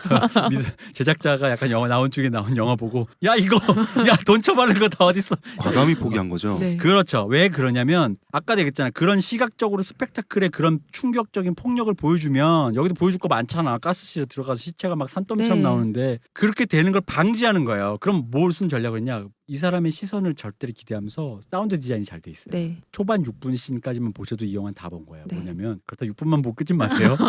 이 남자가 사람들을 막 이끌어요. 이제 막 기차에서 내리 유태인들 끌고 와서 빨리 내려. 옷 벗어 어디로 들어가는 거에서 가스실에 넣는 거야. 그리고 마지막 가스실에서 죽을 때까지 기다리는 거야. 그래서 문 밖에서 기다리는 거야. 그럼 문이 닫히는 순간 가스가 나올 거 아니에요. 네. 안에서 온갖 절규의 소리가 두드리고 사운드로 막 폭발을 하는데 휘몰아치는데 내가 보는 화면은 이 사람의 담담한 문에서 기다리고 있는 어차피 이건 매일 보는 사람 그러니까 이 담담한 이 사람의 표정밖에 볼 수가 없어요. 근데 그래서 너무 무서운 거야. 그 맥락이 얼마나 다양해요. 그렇죠. 그 공포 그리고 이 사람이 이걸 하도 보다 보니까 그 무뎌진 그- 감정이 네, 무뎌진 인간성 그 공포, 말살. 말살의 현장 이게 예술인 거예요. 뭘 못해 2시간 안에 그걸 어떻게 뭘 못해 바로 한 장면으로 이거 6분짜리로 끝내는데 그리고 뭘 거기도 못해. 이제 나체 시체에서 나와요. 나와요. 나오는데 귀향처럼 카메라로 거길 들이대고 훑지 않아. 그냥 주인공을 따라가다 보니까 주인공 옆에서 희미하게 보이는 게 끝이에요. 예, 그런 근데- 식으로 자꾸 스쳐진 않아. 근데 충분히 알 수 있어요. 그럼 그래서 이게 감독이 윤리적이다.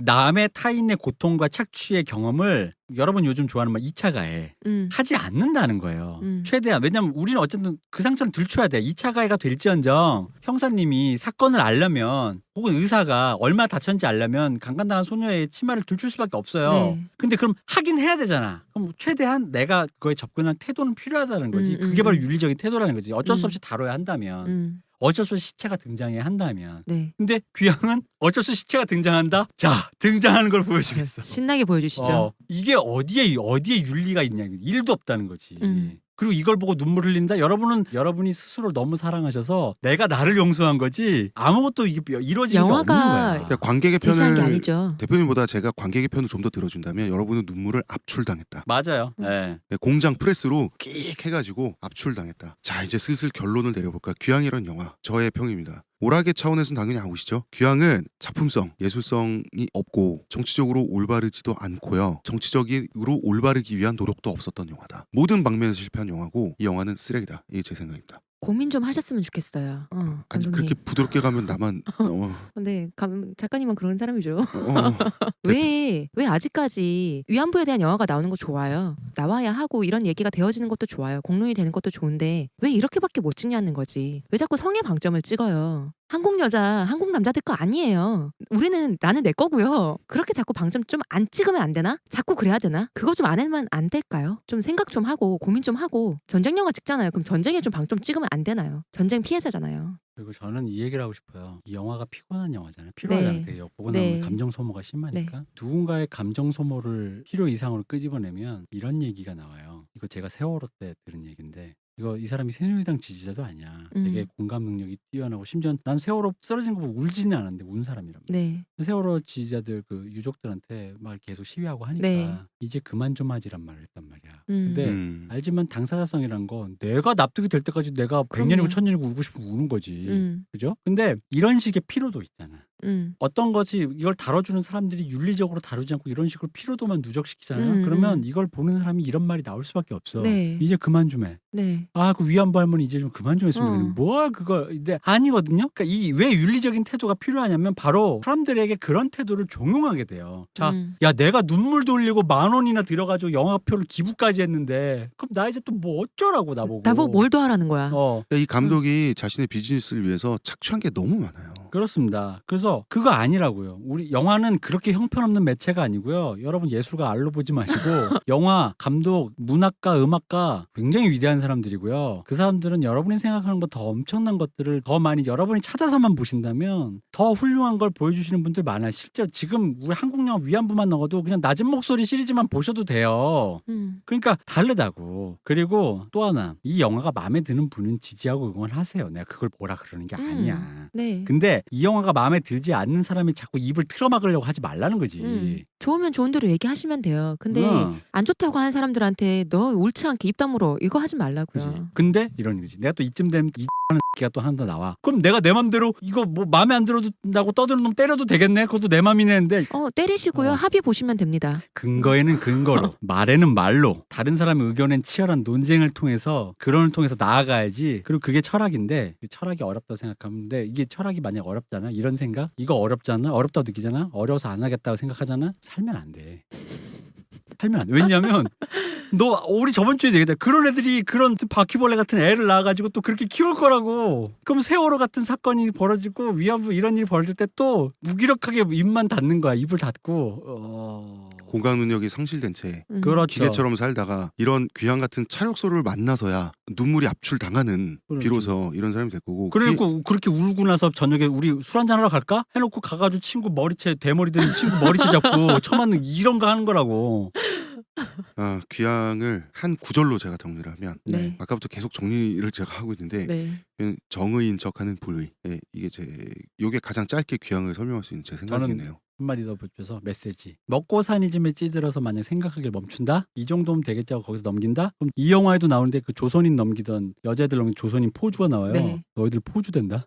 포주는 고사하고 내가 넘겨지지는 않으면 다행이죠. 아니 그러니까 넘겨지는 게 내가 될 텐데. 그러니까 남의 고통을 사고 팔아서 이익을 취하는 거 그걸 자꾸 먹고 사니즘이라고 이렇게 포장하지 말라고. 안 그러면 포주 되는 거야. 왜냐면 거기 그 당시 일제시대 그 포주 그거 먹고 사니즘이잖아. 여자애 팔아서 돈 남기는 거야지. 먹고 살라고. 그리고 여러분 진짜 좀만 더 다시 가서 논쟁적인 것으로 좀 더 들어가 보세요. 위안부는 문제는 단순히 일본군 vs 한국 뭐 이런 문제가 아니라 깊고 복잡한 정치적인 거 그리고 세계 정세까지 다 포함된 얘기라서 한 시간에 말하기도 힘들 정도의 역사가 있어요. 지난 20년 동안. 그것 때문에 안 풀리는 것도 커요. 근데 그걸 모르고 단순히 일본군이 사죄 안 하는 그냥 파렴치범으로 이렇게 이런 식으로만 프레임만 씌우기에는 또 애매하고도 힘든 지점들이 많으니까 여러분들이 좀 보세요. 맞아요. 사죄를 안 하는 충분히 안 하는 부분도 맞고 파렴치한 그 일본 극우 정치인들이 있는 건 맞는데 맞아요. 그걸 비판하기 위해서는 더 깊이 알아야지 우리 비판하다 이긴다니까 싸워서. 그러니까. 아이고 여기까지. 오늘의 탈모 팁 시간입니다. 저번 주에 이거 하기로 했었죠. 일부 탈모인들 혹은 두피 트러블 있으신 분들 지루성 두피염 얘기하신다 비누가 했잖아요. 효과가 있어요. 왜 효과가 있고 어떻게 효과가 있는가. 원리는 간단해요. 비누는 말 그대로 비누예요. 기름을 굳혀서 만든 거죠. 그러니까 왜 수용성, 지용성이라는 게 물기는 물기로 닦고 기름기는 기름기로 닦고 기름기를 없애려고 만든 기름기가 비누예요. 그러니까 사람의 머리는 되게 기름진 부위예요. 머리카락이나 두피나 모공이나 계속해서 피지가 나온단 말이에요. 그 모낭에서. 이거를 비누로 닦을 수 있는데 굉장히 기름진 부위이기 때문에 더 확실하게 깨끗하게 청량감을 주면서 닦이는 게 샴푸란 말이에요. 샴푸는 우리가 그걸 샴푸라고 따로 추려서 부를 뿐이지 샴푸는 세제예요. 기름 닦는 세제. 샴푸는 머리에 쓰는 퐁퐁이에요. 더러움을 없애는 세제. 그렇네요. 화학적인 기름기 제거제예요. 계면 활성제가 들어간. 그러니까 비누랑 샴푸는 보통 우리 어렸을 때 이렇게 생각하잖아요. 비누는 딱딱한 샴푸는 물로 된 비누. 저는 약간 이런 식으로 생각을 했었는데 전혀 달라요.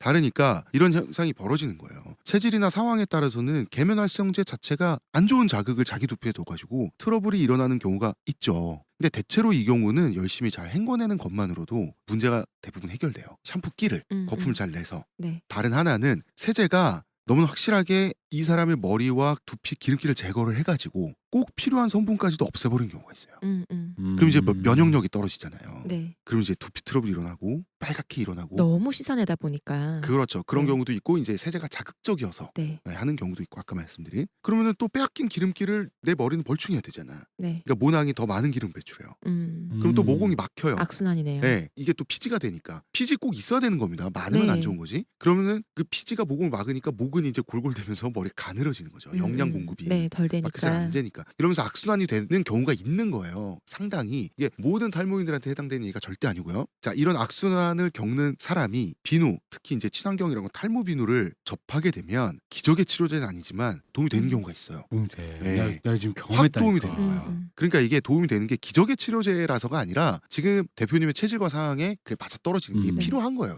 지금쯤 비누가 필요했다. 나 올해 정도. 진짜 거의 몇십 년 만에 처음으로 말끔한 두피가 됐다니까. 저 그거 그 비누 관련해서 등드름 얘기했는데 어떤 분이 이제 등드름 쪽도 물어보시더라고요. 네. 제가 그건 잘 모르는데 근데 주변에 여자분들 사실 꽤 고민 많이 해요. 등에 여드름 나는 걸 등드름이라고 하는데 고민 많이 해요. 근데 그거 관련해서 제가 본 게 있는데 아마도 근데 이거를 가지고 고민하시는 분들은 저보다 훨씬 많이 알 거예요. 저는 그 고민은 없기 때문에 저도 잠깐 본 건데 이거 얘기를 해드리자면은 그 된다라는 만화 그리시는 분 있어요. 미용 만화 그리시는 분 있어요. 네이버에. 네. 이분 꽤 유명하세요. 그리고 되게 재밌게 그리세요. 이분이 그거에 관련해서 했던 게 클렌징 워터 그 여자분들 화장 지우는 1차로 화장을 지우는 클렌징 워터가 지우고 난 후에 세안이 필요 없는 것들이 많아요. 그분이 그걸로 조금 도움이 된다 얘기를 하시더라고요. 그러니까 이것도 피지가 많이 생겨서 생기는 거니까. 그러니까 한 번쯤 그런 거를 자기한테 다 해보는 건 좋아요. 네, 근데 이제 그분이 하셨던 중요한 말이 있었어요. 그러니까 이걸로 해보는 건 좋은데 심하다. 그러면 의사한테 가시라고. 약할 경우는 모르겠지만 심한 등드름이나 심한 여드름 당연히 병원 가서 해결하면 좀 더 쉽게 해결하는 경우가 많거든요. 그러니까 심하신 분들은 그렇고 근데 심하지 않다. 그러면 클렌징 워터로 이거 좀 도움이 된대요. 저녁에 씻는 사람들은 아침에 클렌징 워터를 솜에 좀 묻혀서 등을 좀 닦는다든가 아침에 씻는 사람들 저녁에 그런다든가 뭐 이러면 좀 도움이 된다. 뭐 이런 얘기는 있었어요.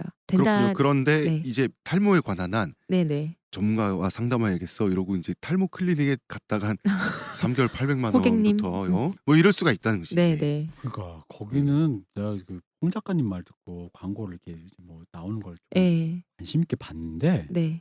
어때요? 1억 1칠만 하죠. 그렇더라고. 그리고 어. 게다가 와, 또 이 사람 또 하도 그렇게 얘기를 하니까 네. 다 사기꾼 같은 거야. 아, 뭔가 이렇게 그래가지고 아니, 그게 이제 그 사기꾼이 다 사기꾼이 아니라 이제 의도치 않게 사기꾼이 되는 경우도 있어요. 사람들이 뭐냐면 아까 말씀드렸듯이 이제 자기 체질과 상황에 지금 비누를 쓰는 게 딱 맞을 타이밍이었어요. 비누 썼단 말이에요. 문제가 다 해결됐어요. 그러면은 샴푸는 틀렸어. 사실 비누가 정답이었어. 사고방식 이런 식으로 간다는 거야 사람이. 그리고 사기꾼과 아닌 사람이 혼재돼 있을 거 아니에요. 네. 그러니까 찾는 게 네, 맞아요. 어렵고. 그렇지 않아요. 그러니까 자기한테 맞는 거를 계속 써야 돼요. 그러니까 하나 썼을 때 자기가 좀 좋아진다고 평생 그거 쓴다? 안 돼요. 계속해서 연구하고 저 보세요. 빨래 실력이 얼마나 지금까지 연성이 됐는지 대표님이 증언을 하잖아요. 네, 저희가 진짜 증언 드리겠습니다. 이런 것도 자기 느낌, 자기 상황, 자기 모발 그에 따라서 내가 맞춰서 지금 뭘 해야 되는지를 어느 정도 매뉴얼을 갖고 있어야 돼요. 탈모인들은. 테크니션이. 네, 그렇더라고요. 그때 이거에 보니까. 관해서만큼 테크니션이죠. 네. 인정합니다. 근데 진짜로 난 진짜 처음 만났을 때 몰랐어요. 청취자 여러분들도 아날람 청취뿐 아니라 권유 주변에 유포, 네. 뭘 유포해? 강요 이런 거에 테크니션이 되기를 바라면서 마지막 멘트를 물길 내는데 너무 능숙하셔. 아 그러니까 러블리너스 러블리너스 여러분 사랑해요. 나도 물길 내야지. 그리고 여자친구 팬 여러분 죽을 죄를 졌습니다. 역시 교양방송 품위 있는 교양방송 아날람이다. 그러니까 어쨌든 러블리너스 여러분은 싸우리 아들 보세요. 러블리너스 여러분 저희 팟빵에서 좀 들어주시고요. 당부드립니다. 네. 아이튠스나 팟빵에서 들어주세요. 유튜브 말고